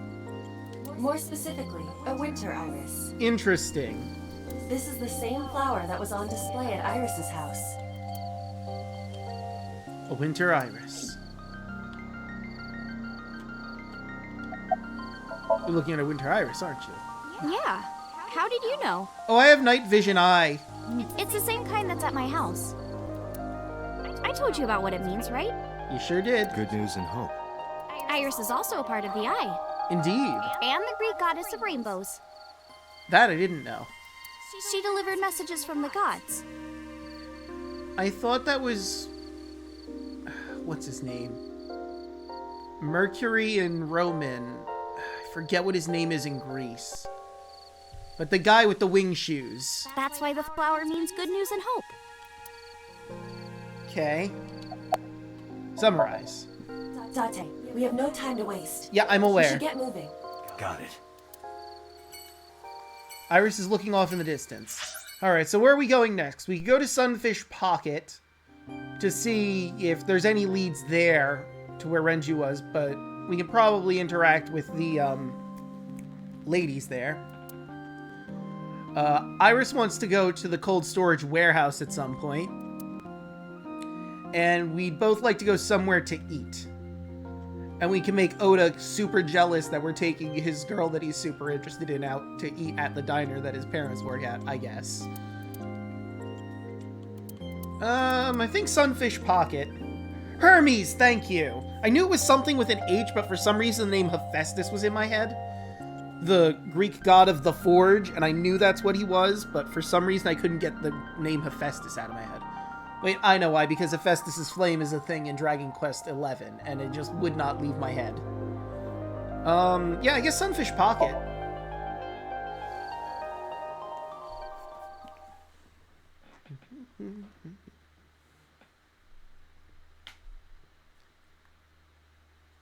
Sunfish Pocket, Monday. Oh my god, that billboard has a Zero Escape image on it. That's pretty cool. Not gonna lie. For anyone who isn't in the know, Spike Chunsoft, the people that make this game, also made the Zero Escape series. Zero being a character in that series. And one of those, the one with the gas mask, that's an image of one of the characters from their game. Which is pretty cool. In my eyes, at least. I did a Let's Play on my YouTube channel of 9 Hours, 9 Persons, 9 Doors, the first game in the series, and the second game, which I believe is called Zero Escape. Anyway, I saw a familiar face as I entered. It was Mizuki. Iris and I sat at Mizuki's table. Wow, this is surprising. Is that the fucking best trident? Why do you have the best trident, Mizuki? What's going on here? Why are you two together? Oh, Jesus. Oh, well, it's... Forget it. Thanks for letting me stay last night. Oh, no trouble at all. Anytime. You could even live with me if you want. Aww. That's a great idea. The roommate I have right now really sucks. Oof. Really? I didn't notice it. This girl. Boy, howdy, this is awkward. What are you doing here? What are you gonna do, scold me or something? Yeah, what rank is that trident? How much money have you been spending here? Why do you care what I do? Calm Why down. are you so angry? I'm not angry. In fact, I'm feeling good. I don't know, that doesn't seem right at all. Your words don't match your attitude. Excuse me. Ma'am? The mermaid took me to the corner of the store. Mizuki was crying earlier. Oh? Crying? Yes. We were trying to cheer her up. What happened to her mom was... And we thought she was having a hard time. She must have come here looking for company. Oh. That's probably why she stayed with Iris last night. She didn't want to be alone. And that's why she's so fucking angry, because I'm not home. Shoko's body is still under the jurisdiction of the police. There has not been a ceremony, nor has the body been cremated. The culprit has not been caught, and we cannot locate Renju. And on top of that, her roommate has abandoned her. Oof. I did not abandon her. In any case, there are many ways you could calm Mizuki down. Mizuki is just trying to act strong. Please, try to understand. Alright. I'll do my best. Anyway, Mizuki! About Renju. The police asked me a bunch of questions. But I don't know where he is. About the Okiura fishing warehouse. Why are you asking me about that? I was just curious. That company was made by my grandpa. Right. But Daddy has nothing to do with it. Okay. I don't know anything about the warehouse. Fair enough. There's more. I thought I told you this already. Don't ask me the same questions over and over. Look, I know, but the game is forcing me to. Look.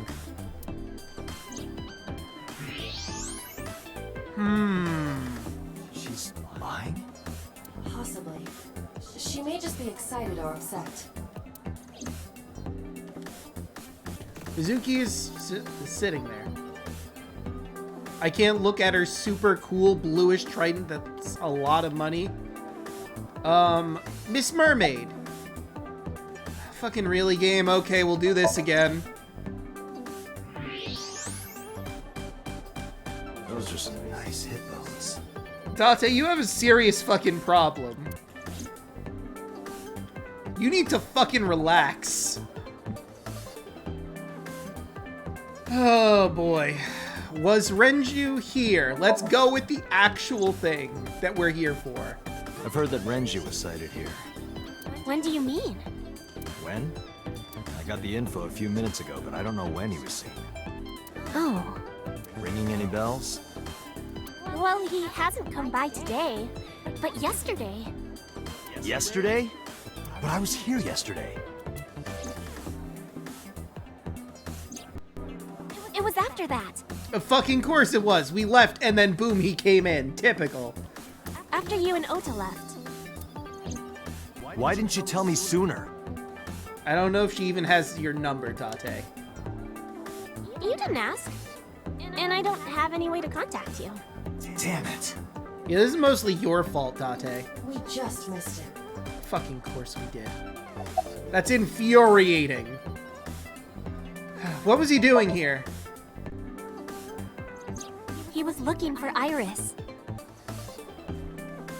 She's right over here. He was asking everyone where she was. Oh boy. Looking for me? Yeah. Did he give a reason? No, not in particular. Iris, can you think of why he would be looking for you? No, not at all. Suzuki? I don't know either. Well, this is fucking weird. Anything else you can tell me about Renju? Anything else? Well, he did seem really sick. I mean, he did leave a hospital after a car accident. He was pale and sweating a lot. Must have been because of the accident. Perhaps.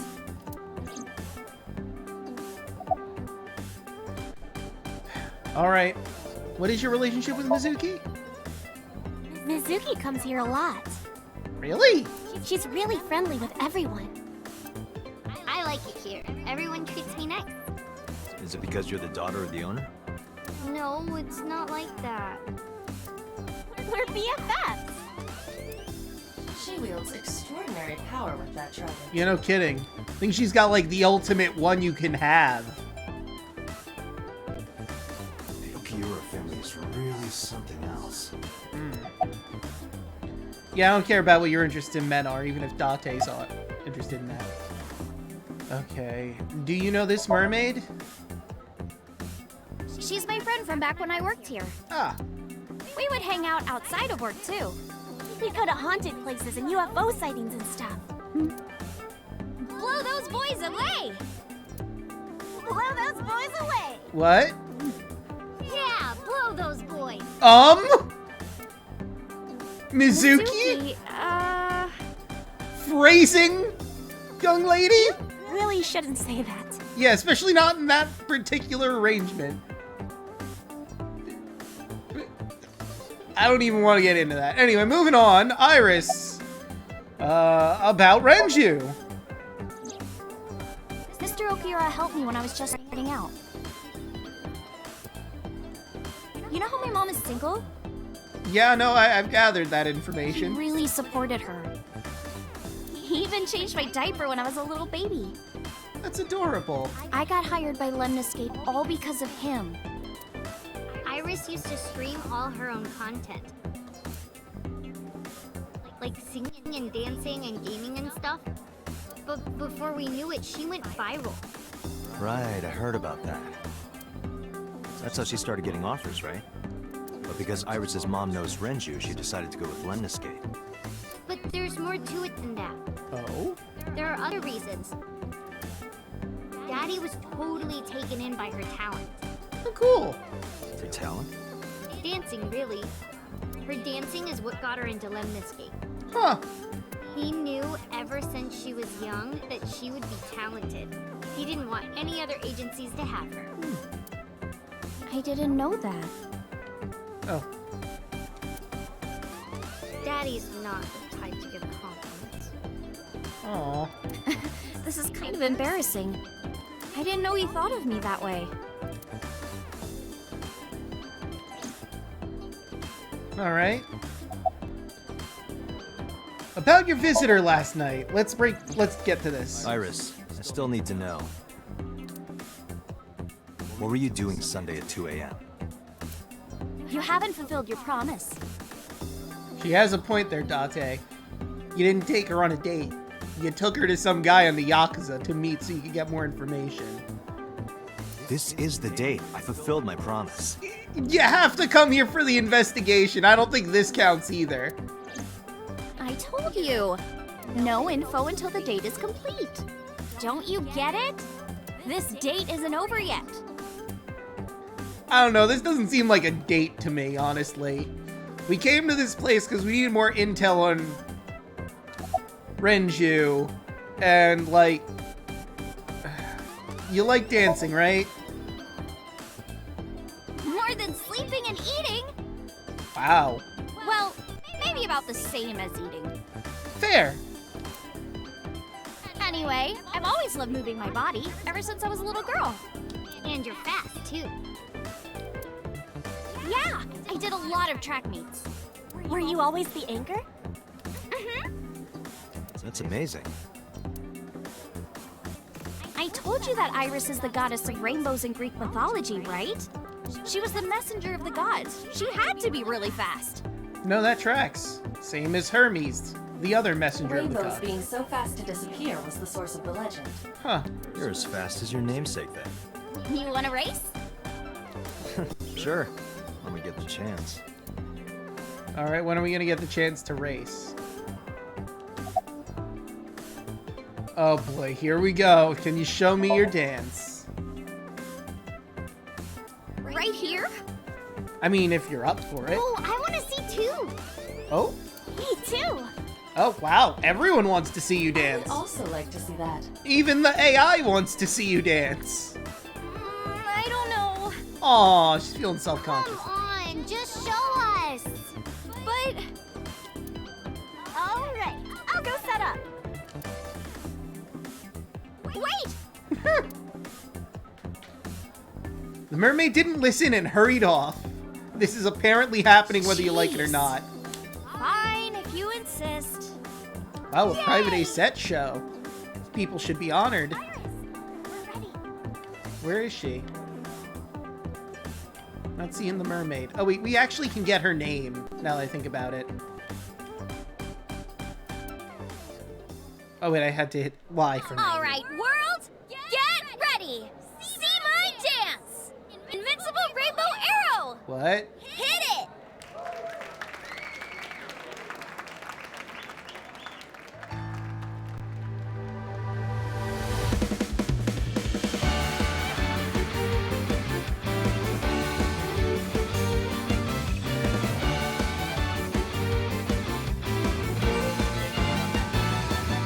One guy over there looks Teacups confused. that are flying, on maps mystifying. You'll think that I'm lying. This old tale of mine, a journey through time.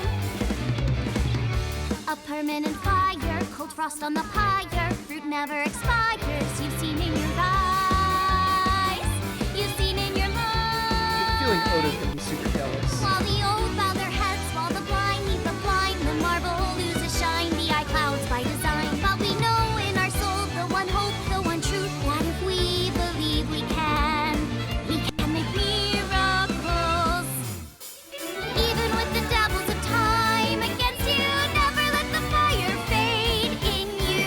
See the golden goddess with wings of rainbows set sail through the night sky to embrace you. Resist, allow your heart to take you. Never let this merciless world erase you. Passing down the light of the torch to guide you, and you shall be bathed in light.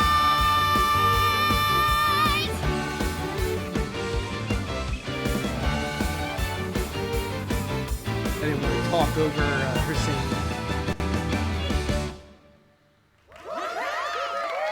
Tessa, you're the best! Wow, everyone seemed to like it. That song. Mr. Okiura wrote the music, and I wrote the lyrics. Oh, cute. Anyway. I realized I could go through here and get the mermaid's actual name since the game is going to update us on it. Let's see. Her name is Amame Doi. Amame. She likes rat-a-tat-a, tat, bang bang, and slappy slap. Whatever any of that is.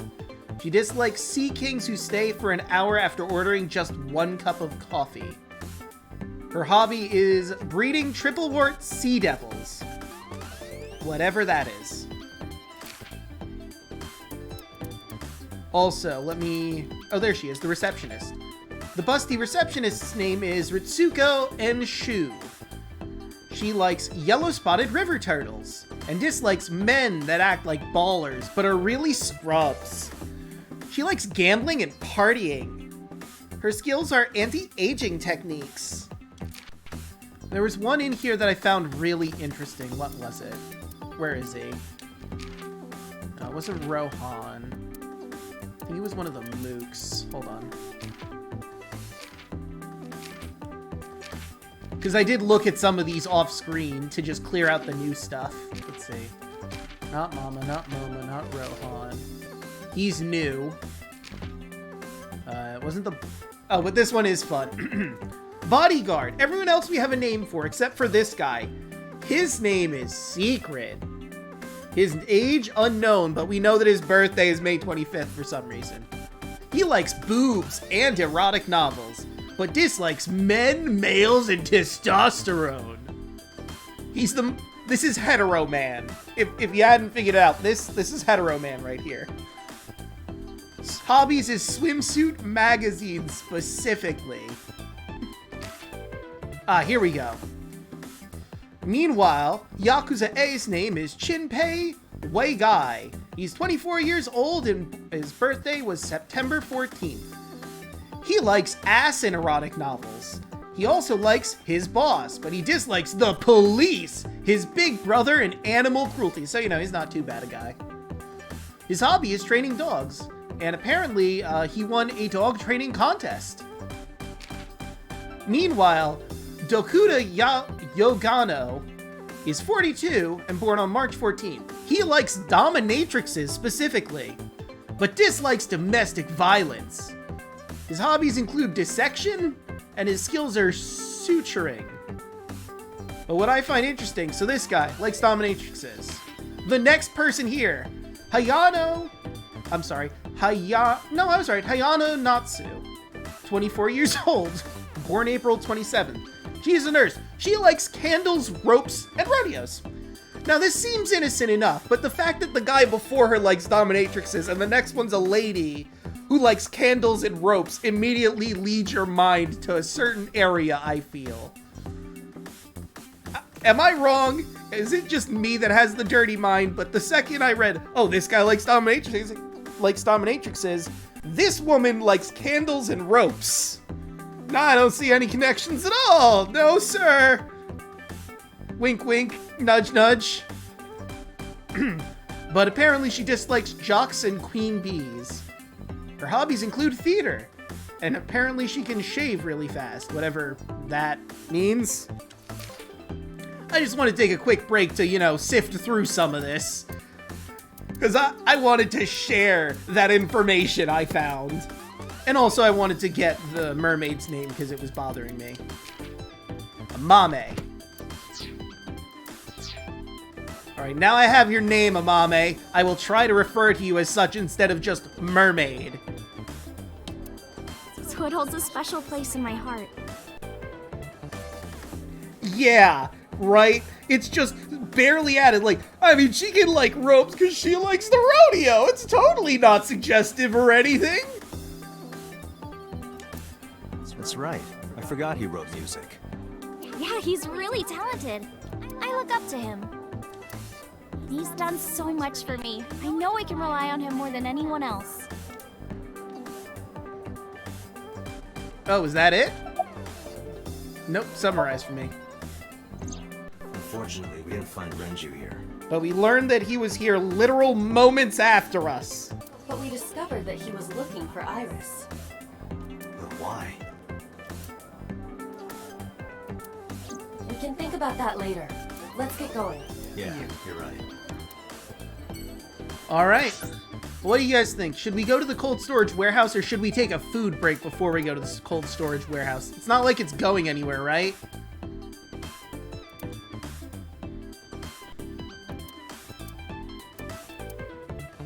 Because I'm kind of leaning towards going to the diner just to get a quick bite to eat before we go to the cold storage warehouse. But we could always save the diner for last and go to the cold storage warehouse first. Because, I could be wrong, but maybe something will happen if we go there first. I'm not sure what I want to do. I suppose I'm a little out of water.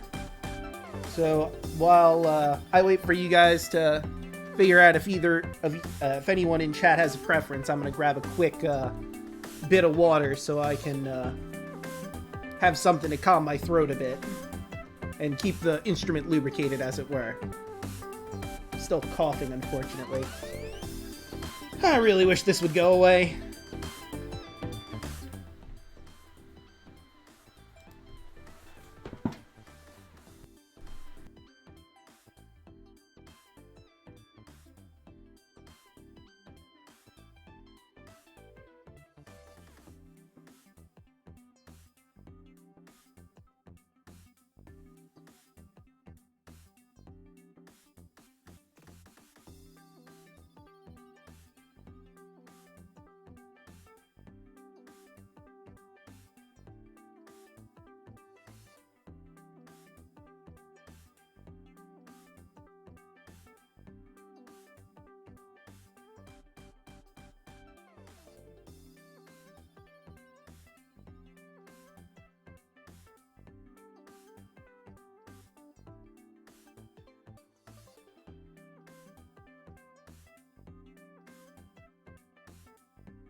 Alright, I'm back, and it seems cold storage is unanimous. Then without further ado...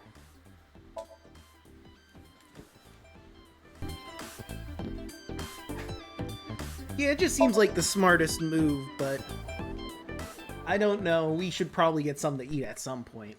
Cold storage warehouse, Monday, time unknown for some reason. I saw it. Sure. Your corpse, Iris. Right here. You know, this is a nice casual conversation, isn't it? But I'm here now. You are, and not a corpse, last I checked. Hold on, quick, check your pulse. Maybe I'm a ghost. I mean, you might be. I'm not ruling it out, Iris. You don't look like a floating sheet. You have legs. But maybe they're not legs. Maybe they're my boobs. I don't think your boobs are that big, Iris. I tried to picture Iris's breasts swinging down there like that. And then I decided not to. Didn't you say that you saved me in your dream? Yes. What did you mean by that? Oh, the killer was coming after you and stabbing you to death over and over and over and over and over again, and I eventually found the special path I needed to send you on that didn't get you murdered. I told you that I'm with an organization called Abyss, right? Alright, let me just tell you state secrets. Hang on. Yeah, you told me 2 days ago. We find clues in the minds of suspects and witnesses. We enter what we call a Somnium, a dream world projected by their subconscious. Dante, can you really share this with just the casual layman like it's no big deal? This seems like the sort of thing that you would have an NDA to not talk to anybody about. That's what the entire organization is about. Like, I understand there must be some instances where you would have to describe to people exactly what your job is, but I feel like this is breaching a contract somewhere. How do you even do that? Science magic, Iris. We have a machine that we call the Sync Machine. What is that? Is this big old sci-fi machine that links people's subconsciouses together and is probably like a pile of moral dilemmas, but we ignore that so we can use it to solve crimes. It's a sync machine. That's not an explanation. It's really not. Tell me how it works. Well, Okay, I don't think Date can really explain it to you. I think we would need Pewter here to explain it to you. But in basic terms, how I explain it is that you link a person with another person's subconscious mind, and through that you can interact with their dream space. I can explain, but it will require a bit of background to understand. Background? So my corpse was on here? Mm-hmm. Yeah. Under a weight sheet. It's a workbench. There's nothing on it now. A hook hanging from the ceiling crane. Alright, Iris. Do you know about nanotechnology? Nanomachine, son. Yeah! Technology related to really small things. Like really teeny tiny things. Correct. And when they make a machine, they're called nanomachines. I heard they use them a lot for medical and tech fields. Mm-hmm. Some of the cutting-edge nanomachines can even go inside your body and cure illnesses. Man, I could use that right now. They can even cure cancer. And they go beep, beep, beep. That's what Mom said. Yep, just put that in the record, everybody. All nanomachines, regardless of what they do, go beep, beep, beep. They have to do that. If it doesn't go beep, beep, beep, it's not a nanomachine. But not all machines are nanomachines if they go beep, beep, beep. It's just all machines that go beep, beep, beep and are small must be nanomachines. If it doesn't go beep, beep, beep, even if it's a small robot, not a nanomachine. Well, I don't know if it was like beep, beep or Well, those are two different sounds, Iris. Which is it? We have to have the record straight here. But anyway, nanotechnology costs tons of money. Understandably, yes. Only a few people can even afford it. My college professor said only the richest of the rich have nanotechnology. But he's pretty liberal, so... Largely accurate. Nano is a prefix meaning 10 to the negative 9th power. A nanometer is therefore 0.0000000001 meters. The sync machine uses machines approximately 2.16 nanometers long. Viruses are on average 20 to 970 nanometers, so sync nanomachines are far smaller than that. This allows them to access neural circuitry. During a sync, the nanomachines are used to write in the syncer's data. Do you know about the Triple B? I've heard of it. The blood-brain barrier, right? Inside the skull, there's an army of little teeny tiny soldiers that surround the brain. They protect the brain from bad stuff in the blood, right? That's almost it, yeah. The blood-brain barrier describes the architecture of the microvessels of the brain. It is a kind of shield that protects the brain. To get through, an object must be no larger than 0.4 nanometers. That's pretty small. Objects too large to slip through the barrier cannot physically access the brain. Alright, now for the thing you probably don't know. Do you know about the Wadjet system? I guess not. No, I know what it is. Wait, you do? It's the core programming behind AI, right? Oh. That's right. What's wrong? What? You're shivering. I mean, it's cold, to be fair. It's nothing. Don't worry about it. Are you afraid of AI? It's nothing. Don't worry about it. Wait.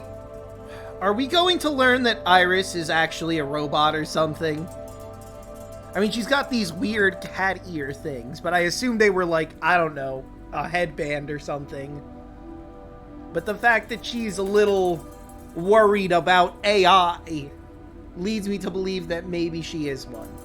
I don't know, but that's just me throwing a dart at a... it's me throwing a dart at a board with a blindfold on. To borrow Peter's explanation, with the advent of the Wadjet system, we can extract the data of the human psyche. This data is sent to the brain, which achieves the sync. Here's how sync works, as explained by Date. Okay, you have the basics down. Let me explain how syncing works.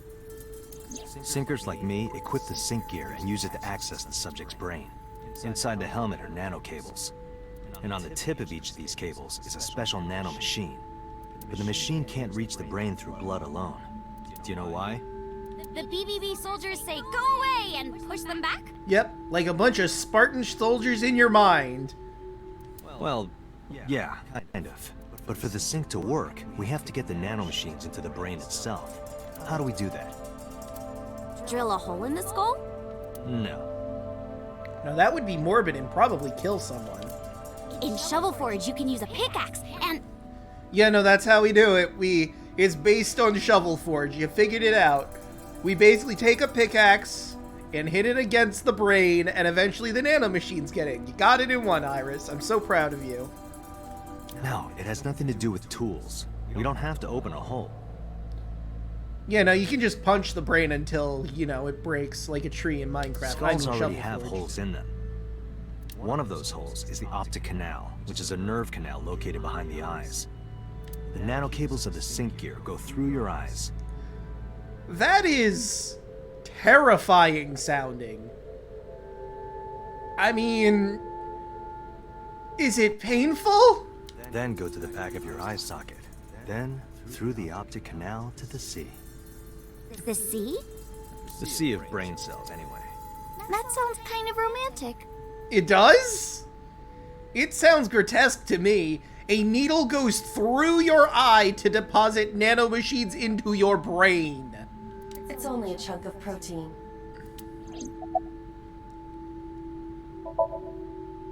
Once the nanocables arrive at their destination, they can begin the sync process. They slide into the brain like roots of a tree. And on the tip of each cable, the nanomachine sends and receives data. This is controlled by the Wadjet system. And that's how the syncer and the subject exchange information. Exchange? Think of it this way. The human brain has a max capacity of one psyche, one consciousness. Multiple instances of consciousness inside one brain can cause a total collapse of higher brain functions. Or it can lead to DID. You know how a car only has one steering wheel? If there were two, there would be accidents all over the place. Well, don't some planes have 2 control sticks? I mean, yes, but I believe that's in the event of one pilot passing out or something. Okay, maybe it wasn't the best metaphor. What I'm trying to say is that the human body can only hold one person. I mean, if we want to get super technical, Date technically has 2 people in the same body. He's got Aiba in his eye socket and him controlling the rest of the body. But I suppose technically they aren't sharing the same mind. Aiba has her own body, the eyeball. So it still technically adheres to the instance of only one body can hold one person. If you try to have 2 people inside one brain, it will break. I see. Again, this seems like stuff we shouldn't be explaining to a random civilian, but what do I know? Because of this, the syncer's data goes inside the subject's brain. And the only thing inside the subject's mind at the time of the sync are their memories. Like a house with no one inside. We syncers break into the house, look for clues, and leave. You know, like a cop. All within 6 minutes. There's a time limit? Yes, or else the house will collapse in our heads. The neural circuits would become too deeply entwined with one another. To put it simply, the syncer would be trapped inside the subject's house. And that has its own can of worms you have to get into, both ethically and metaphysically. To summarize. Thank you for explaining it. I don't completely understand how sync works, but still. I mean, you probably know more than the average layman, which I feel is a breach of contract, but we're just gonna ignore that fact. Just don't tell anyone. This is extremely confidential. Yeah! Again, Dante, why are you fucking telling someone about this then? Hey, listen. I just told you government secrets that probably should be kept secret. So you gotta, keep it on the DL. Don't tell Oda or anybody else you know about the syncing technology, because I can get in some real hot water for explaining to you government state secrets that I just casually gave to you like it's no big fucking deal. It's okay, I won't. Don't tell anybody on your streams about this. Date, tell me this. Why not? I'm telling you everything else. Why not whatever you're asking about? Who did you sync with yesterday? Didn't I show you his picture? Congressman So Sajima. So that's why you know so much about him. You've never met him, right? I haven't, I swear. My eyes are narrowing. So let's summarize again, I guess. Hey, Date, you saw my corpse here, right? Yep, right on that table over there. I did. I'm sure of it. And in So's dream, you saved me from getting killed. Also correct. Yeah. And then somehow, I resurrected. Or reality collapsed in on itself and you became alive again. I know this is probably not going to be accurate, but let's go on the Schrodinger's cat example of metaphysical reality.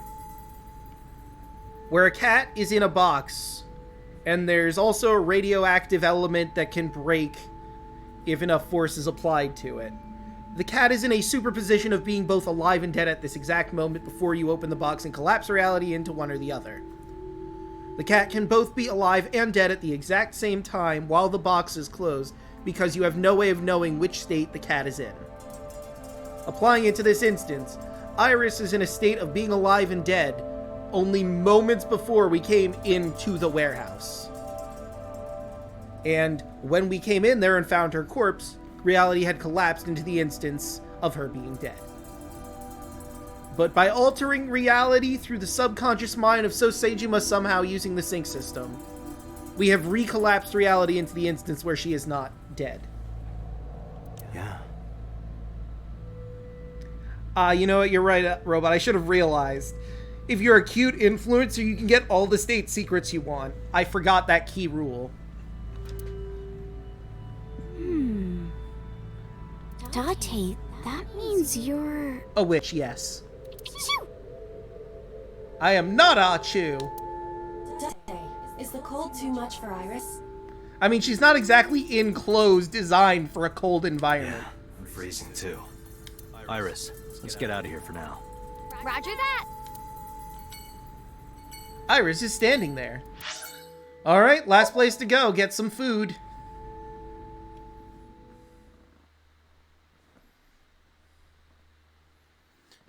Yeah, that's what they don't tell you about all governments around the world. If you're a cute influencer, you get to know all of the secrets about your country. That's just science fact. Anyway, Matsushita Diner, Monday.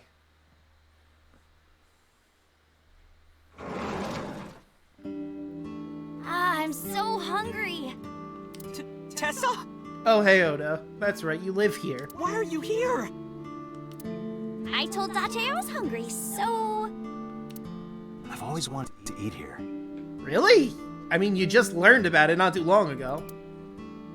I'll have my usual, Ota. Yes, right away. Oda flew into the kitchen. Iris watched him go and took a seat. So I guess she comes here often. The counter.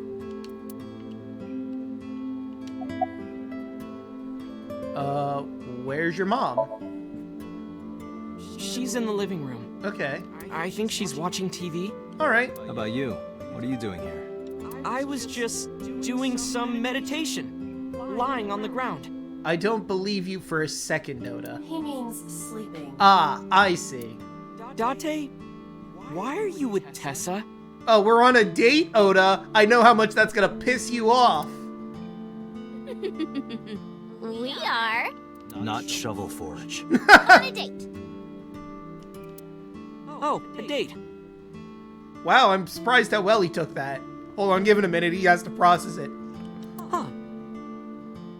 3, 2, 1. A date? There it is.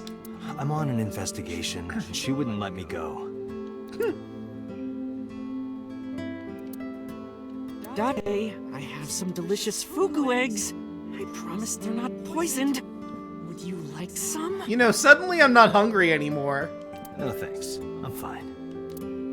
You know, a little while ago I was gonna get something to eat, but now that that's been revealed to you, I don't think I'm gonna eat anything here. Ever. For the rest of my life. You don't have any idea where Renju is, right? You're still looking for him? Indeed I am. Well, like I told you before, I don't know. And the fact that I'm on a date with the girl you idolize has nothing to do with the fact that you're hiding things from me. I mean, you're unsure you found Renju. Yeah. My dad taught me when I was little. You're making me something too, right? Sure. My treat, Date. And you're totally not gonna poison it, right, Oda? Anyway, hey Iris, what are you doing? What's your usual? Omelet rice. Huh. Ota's omelet rice is so good it gives me stomach cramps.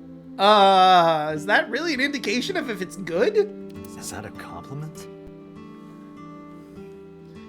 Oh, damn, that's gotta be rough.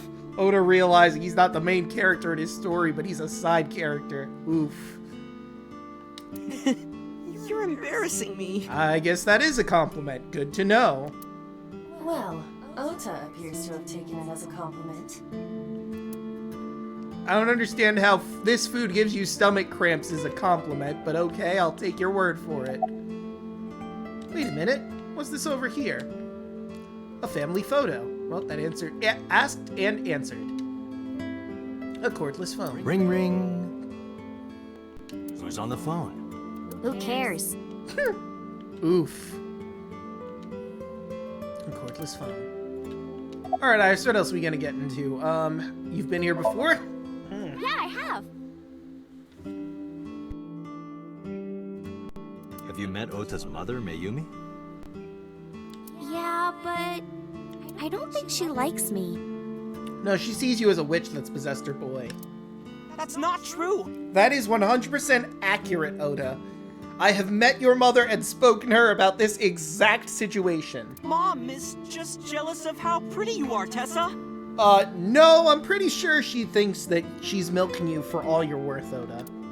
Not very reassuring. Whether out of jealousy or otherwise, she still doesn't like Iris. Yeah, that's putting it mildly. Damn cough, I hate it. About your resurrection. Iris, about your coming back to life. Hold it! What do you mean coming back to life? Ota, didn't you know she's Jesus now? I decided to tell Ota about... Sorry. I decided to tell Ota about Iris' resurrection and reveal state secrets to another minor for no particular reason other than I can't really explain the situation without it. Date jumped into a parallel world where I'm still alive. Or something like that. Tessa died? Yes, but also no. It's complicated, Ota. Yep. I love how she says that so casually, like it's not that big a fucking deal.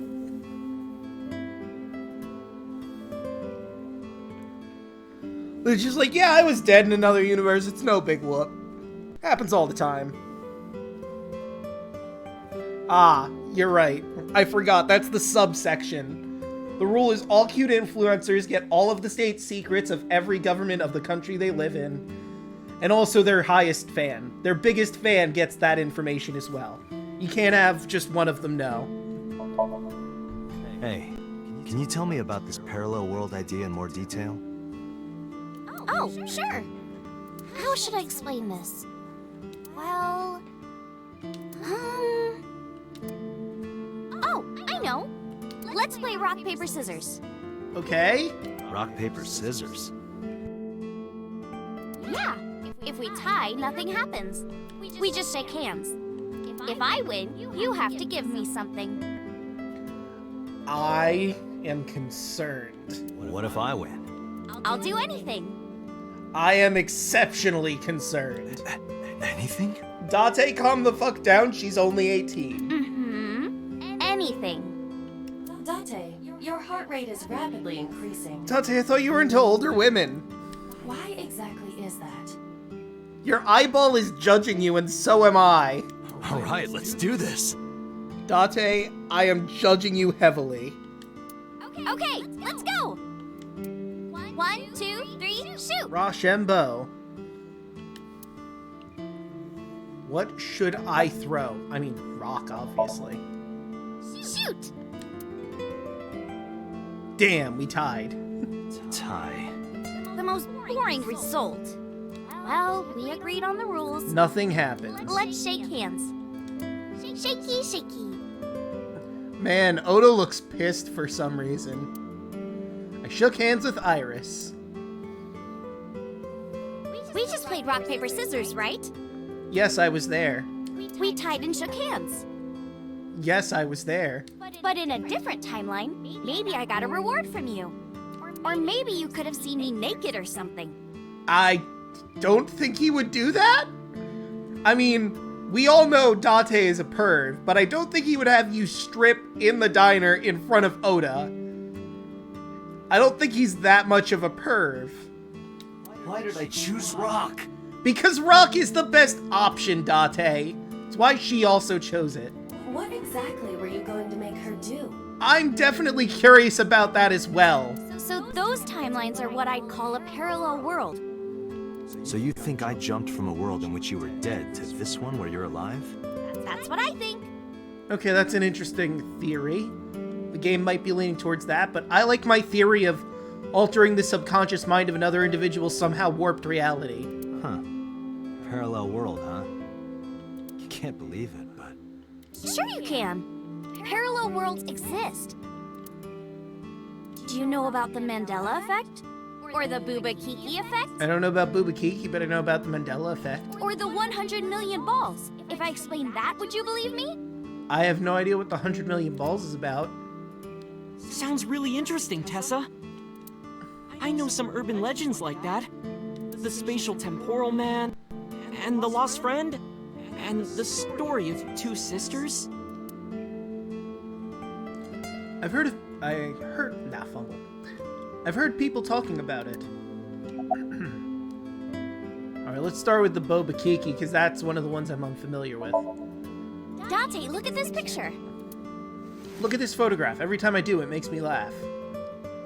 Iris pulled up a picture on her phone. There's a famous experiment regarding this picture. Okay.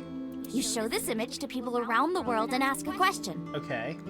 Which one is Booba and which one is Kiki?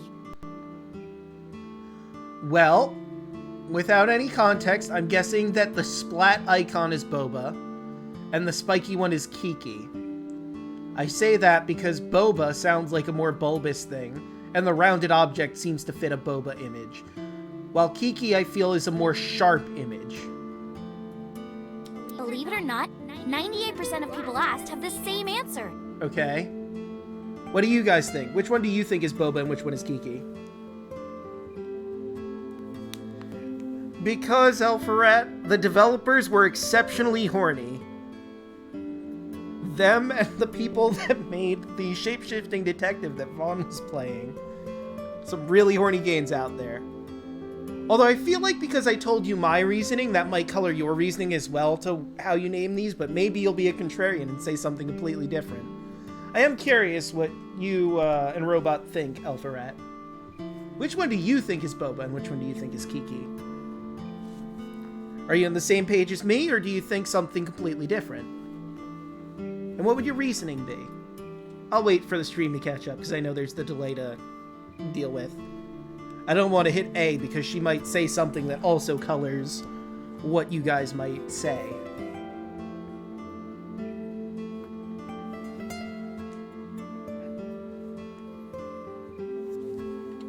Meanwhile, I can just look through,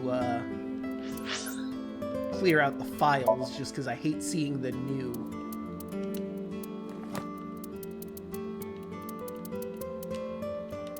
Iterup Island. Largest island in the Kuril Island change between Russia, Japan and Russia's Kamchatka Peninsula.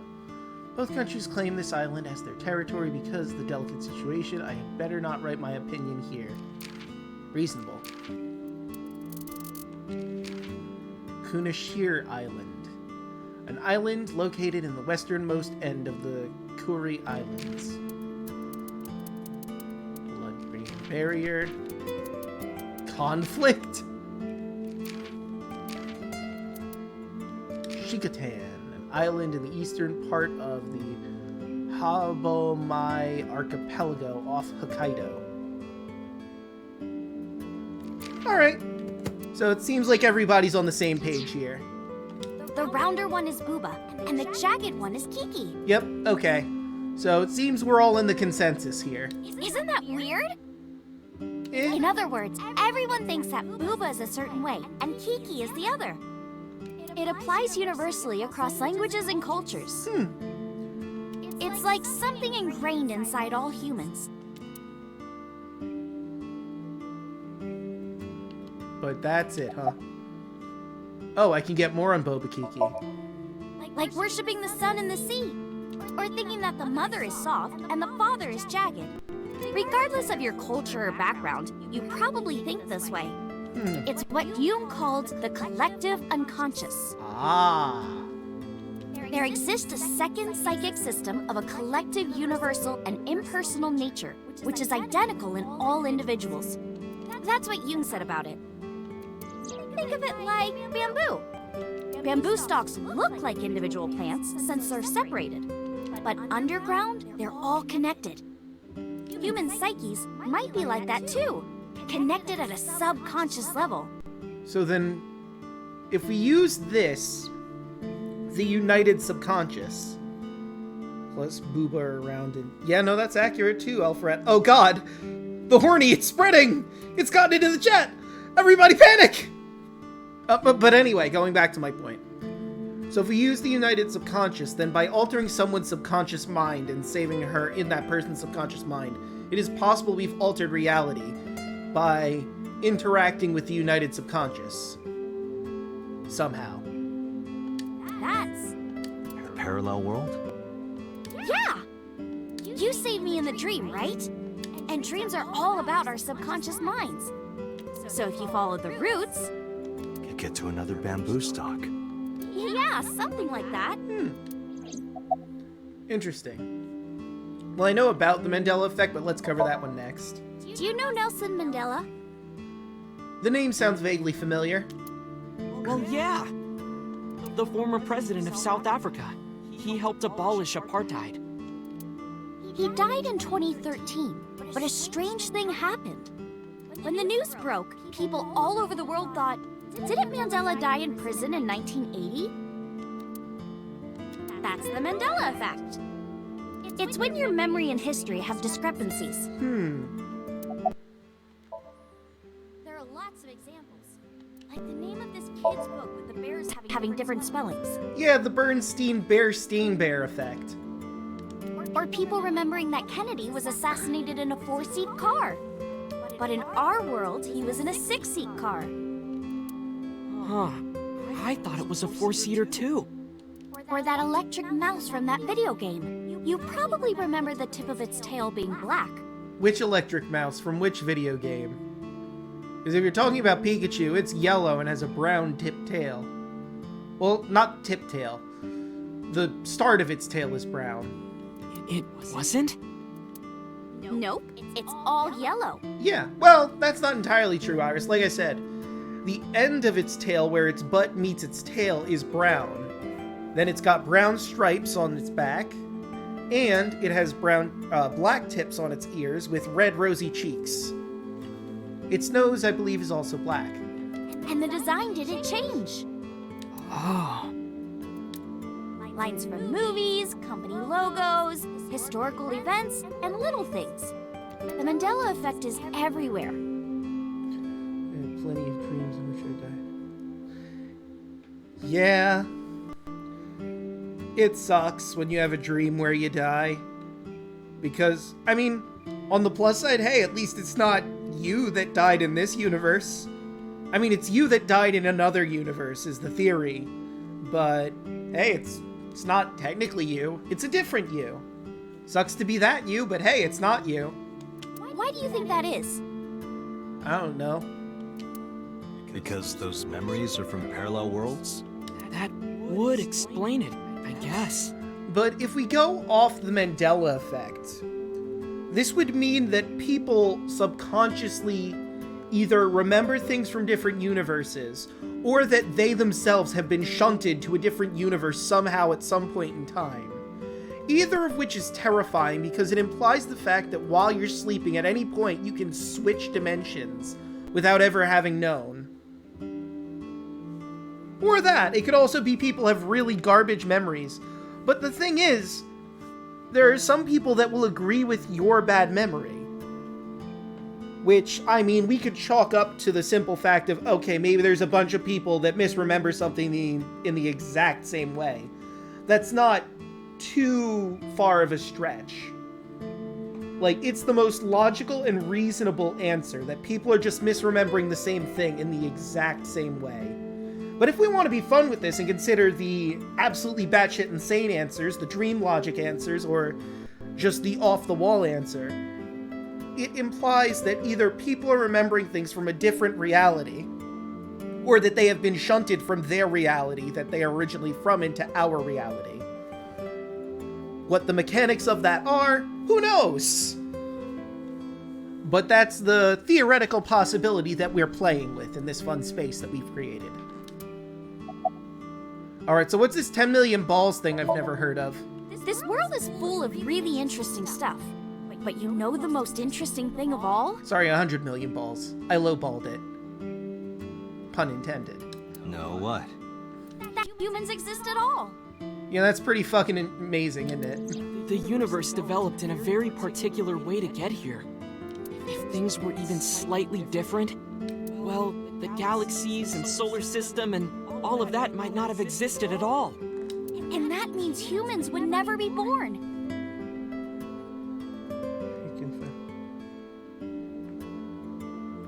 Huh. I'm not familiar with that one. Although I've never played Final Fantasy VII, so it would stand to reason I wouldn't know about a reviving Aerith thing. And I mean, we technically had a similar instance in Dragon Quest XI, where we brought Veronica back to life by time traveling. I imagine there's a universe where that's not a thing that happens. And even if everything happened exactly like that, the probability of human life developing is extremely low. And yet, here we are. In spite of everything, we exist.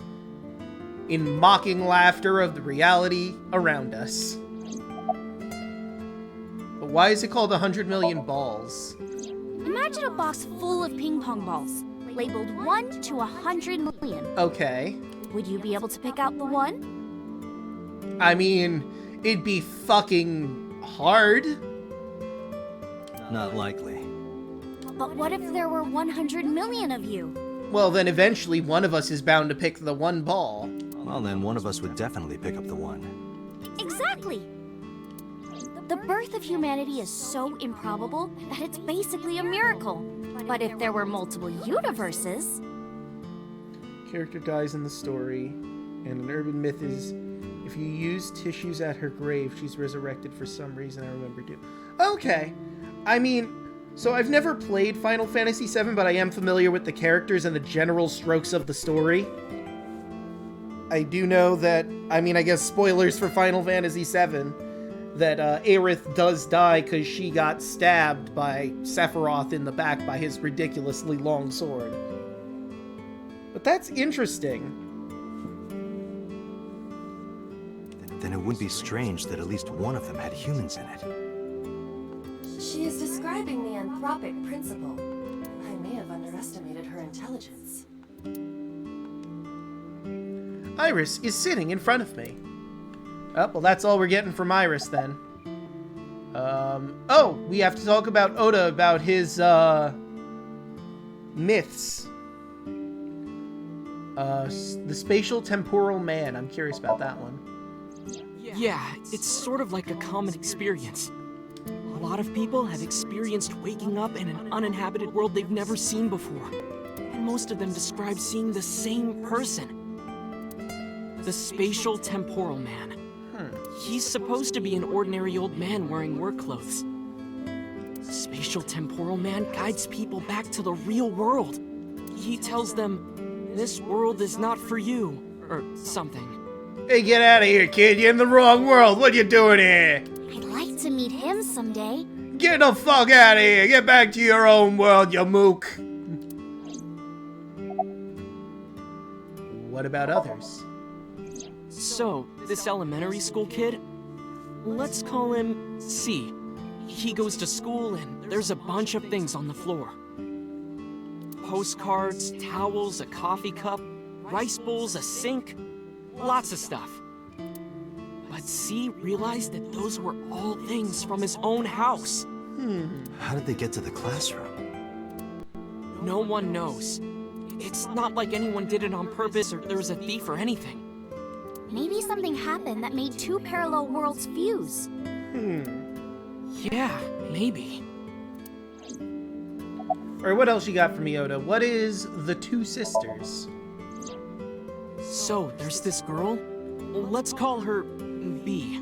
She's practicing piano in her room. Okay. And her little sister is watching TV in the same room. B asks her to turn the TV volume down so she can hear her piano playing, you know? So B goes back to practicing, playing a little bit. But her sister doesn't turn the volume down. She's not listening at all. So B turns around to scold her. She was really gonna let her sister have it. But she's gone. She's nowhere to be seen. She thinks, I wonder where she went. But then B hears her sister at the door. I'm home. B runs to the front door and sees her sister and her parents standing there. So B asks, when did you go outside? But her mom says, what are you talking about? She went shopping with me. B is really confused by all of this, of course. She asks her little sister about it, and she learns that her favorite TV show was on. And before she went shopping with her mom, she was deciding whether or not she wanted to stay and watch it or not. So depending on her decision, a parallel world was made. Yeah. What B saw might have been from the world where her sister stayed behind. Fascinating. The lost friend. There's this kid, A. He's in elementary school. Wow, I did it in the wrong order, but that's fine. Well, A had this close friend named Suzuki. One day, after school, they're walking home together. A turns around to tell Suzuki a joke. Okay. And Suzuki is laughing his butt off. And he's laughing and laughing, and he laughs so hard that his eyes fall out of their sockets. Excuse me? What? Well, they were hanging down out of his eye sockets. That doesn't make this any better, Oda. The nerves were still connected, but A is of course in shock and doesn't know what to do. Suzuki just takes his eyeballs and jams them back into his eye sockets and keeps walking like nothing happened. So A asks him about it. Like, hey, are you okay? Your eyes fell out. A is really concerned for his friend, you know? Understandable. If I was talking to my friend, told him a joke, and he laughed so hard his fucking eyes came out, I would be concerned. But Suzuki just says, yeah, I'm fine. He doesn't say anything about it. And by now, A is really curious. But he's not getting any answers. So they just part ways and go home. The story only gets weirder from here. The next day, A goes to school, and Suzuki's not there. A is confused and asks his teacher about it. Hey, where's Suzuki today? And the teacher says, Suzuki? Who's that? There's no Suzuki in this class. A says, what are you talking about? And he goes and asks all of his classmates about Suzuki. They all say the same thing. I don't know him. There's no Suzuki in this class. So that kid must have jumped into a world without Suzuki. To a parallel world without Suzuki. But that doesn't explain the eye thing! You know what? You're right. I had no idea puns could be so lethal. That's what I think. Pun responsibly, everyone. You never know when you make someone laugh so hard their eyes pop out of their fucking skull. More about the lost friend. Couldn't Suzuki just be an imaginary friend or something? A was really serious about remembering Suzuki. It is weird. And there's no way you can pop your eyeballs back in like that. Yeah, no, you would need some serious medical attention. Well, not necessarily. There's such a thing as a dislocated eye. It actually isn't too hard to put your eye back in if it falls out. What? Ota is correct. Dislocated eyes are easy to replace in their sockets. As long as none of the nerves or blood vessels were damaged, there are usually no lasting negative effects either. That doesn't prove this Suzuki exists. Well, I guess not, but... Anything else? I know a ton of stories like this. Like being suddenly transported 1 year into the future, and there's a missing persons report out for you. You look down at your phone, but you realize that it's not yours. It's not the one you remember having. You You look through the contacts, and it's filled with names you don't recognize. Sounds scary. There's more, too. Like this town where everyone is Japanese, but they're speaking a completely different language. And all the signs and magazines and stuff have different letters. And it's not like Korea or China. It's the Japan we know, but the language is different. Huh. That's a prime example of a parallel world. Alright, so summarize for me. When did you two get so knowledgeable? Oh, I don't know. Tessa is always writing about this stuff on the internet. That's why I decided to research it too. That's how I learned all this stuff. Oh, hey. I know about conspiracies and secret societies too. I find that stuff fascinating. Okay, don't dive too deep, Oda. You might get entrenched in something you don't want to be part of. If you want, we could talk about those. I mean, it's all fun and games until you somehow find one day you're horrifyingly in a cult. Maybe next time. Now, where's that omelet rice? Done. Oda brought the dish over. And it's definitely not poisoned, right? He laid out an omelet rice in front of me and Iris. Iris grabbed her spoon with a huge smile on her face. Bon appetit! She picked up a spoonful. No, actually, she tried to pick up a spoonful.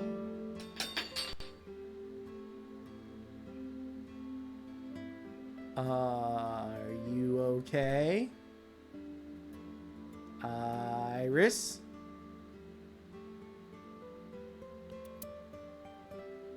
Tessa, are you okay? I swear to God, if you fall over and have a bunch of stab wounds in your back, I'm gonna be pissed the fuck off.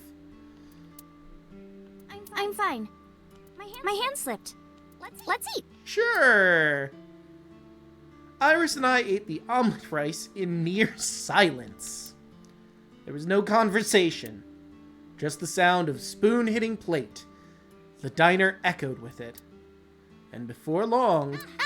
Thanks for the food! Iris was totally regenerized. Her face was back to her usual easy smile. That was good. Ota, your omelet rice is seriously the best. Yeah, it was actually really good. And Date isn't keeling over dead, so it was all good. Aw, thanks. I owe it to my dad. He taught me well. I paid for the food and stood to go. Let's get going, Iris. Thanks again. Yeah, I should probably drop you off at home. I'm sure your mom is worried. Thank you. Come back soon. All right. Oh, right. We have to go to Marble. Although, shit, it's almost midnight. I think we're going to end the episode here. In the next one, we're going to head off to Marble. I thought we were going to have... I don't feel so good. Yeah, I honestly thought that too. I thought reality was going to collapse back to the one she was dead while she was sitting here. But anyway, yeah, let's end the episode here. And the next one, we'll go to Marble. I have to find someone to raid, and I should go to bed. I'll see you guys tomorrow for Dragon Quest XI.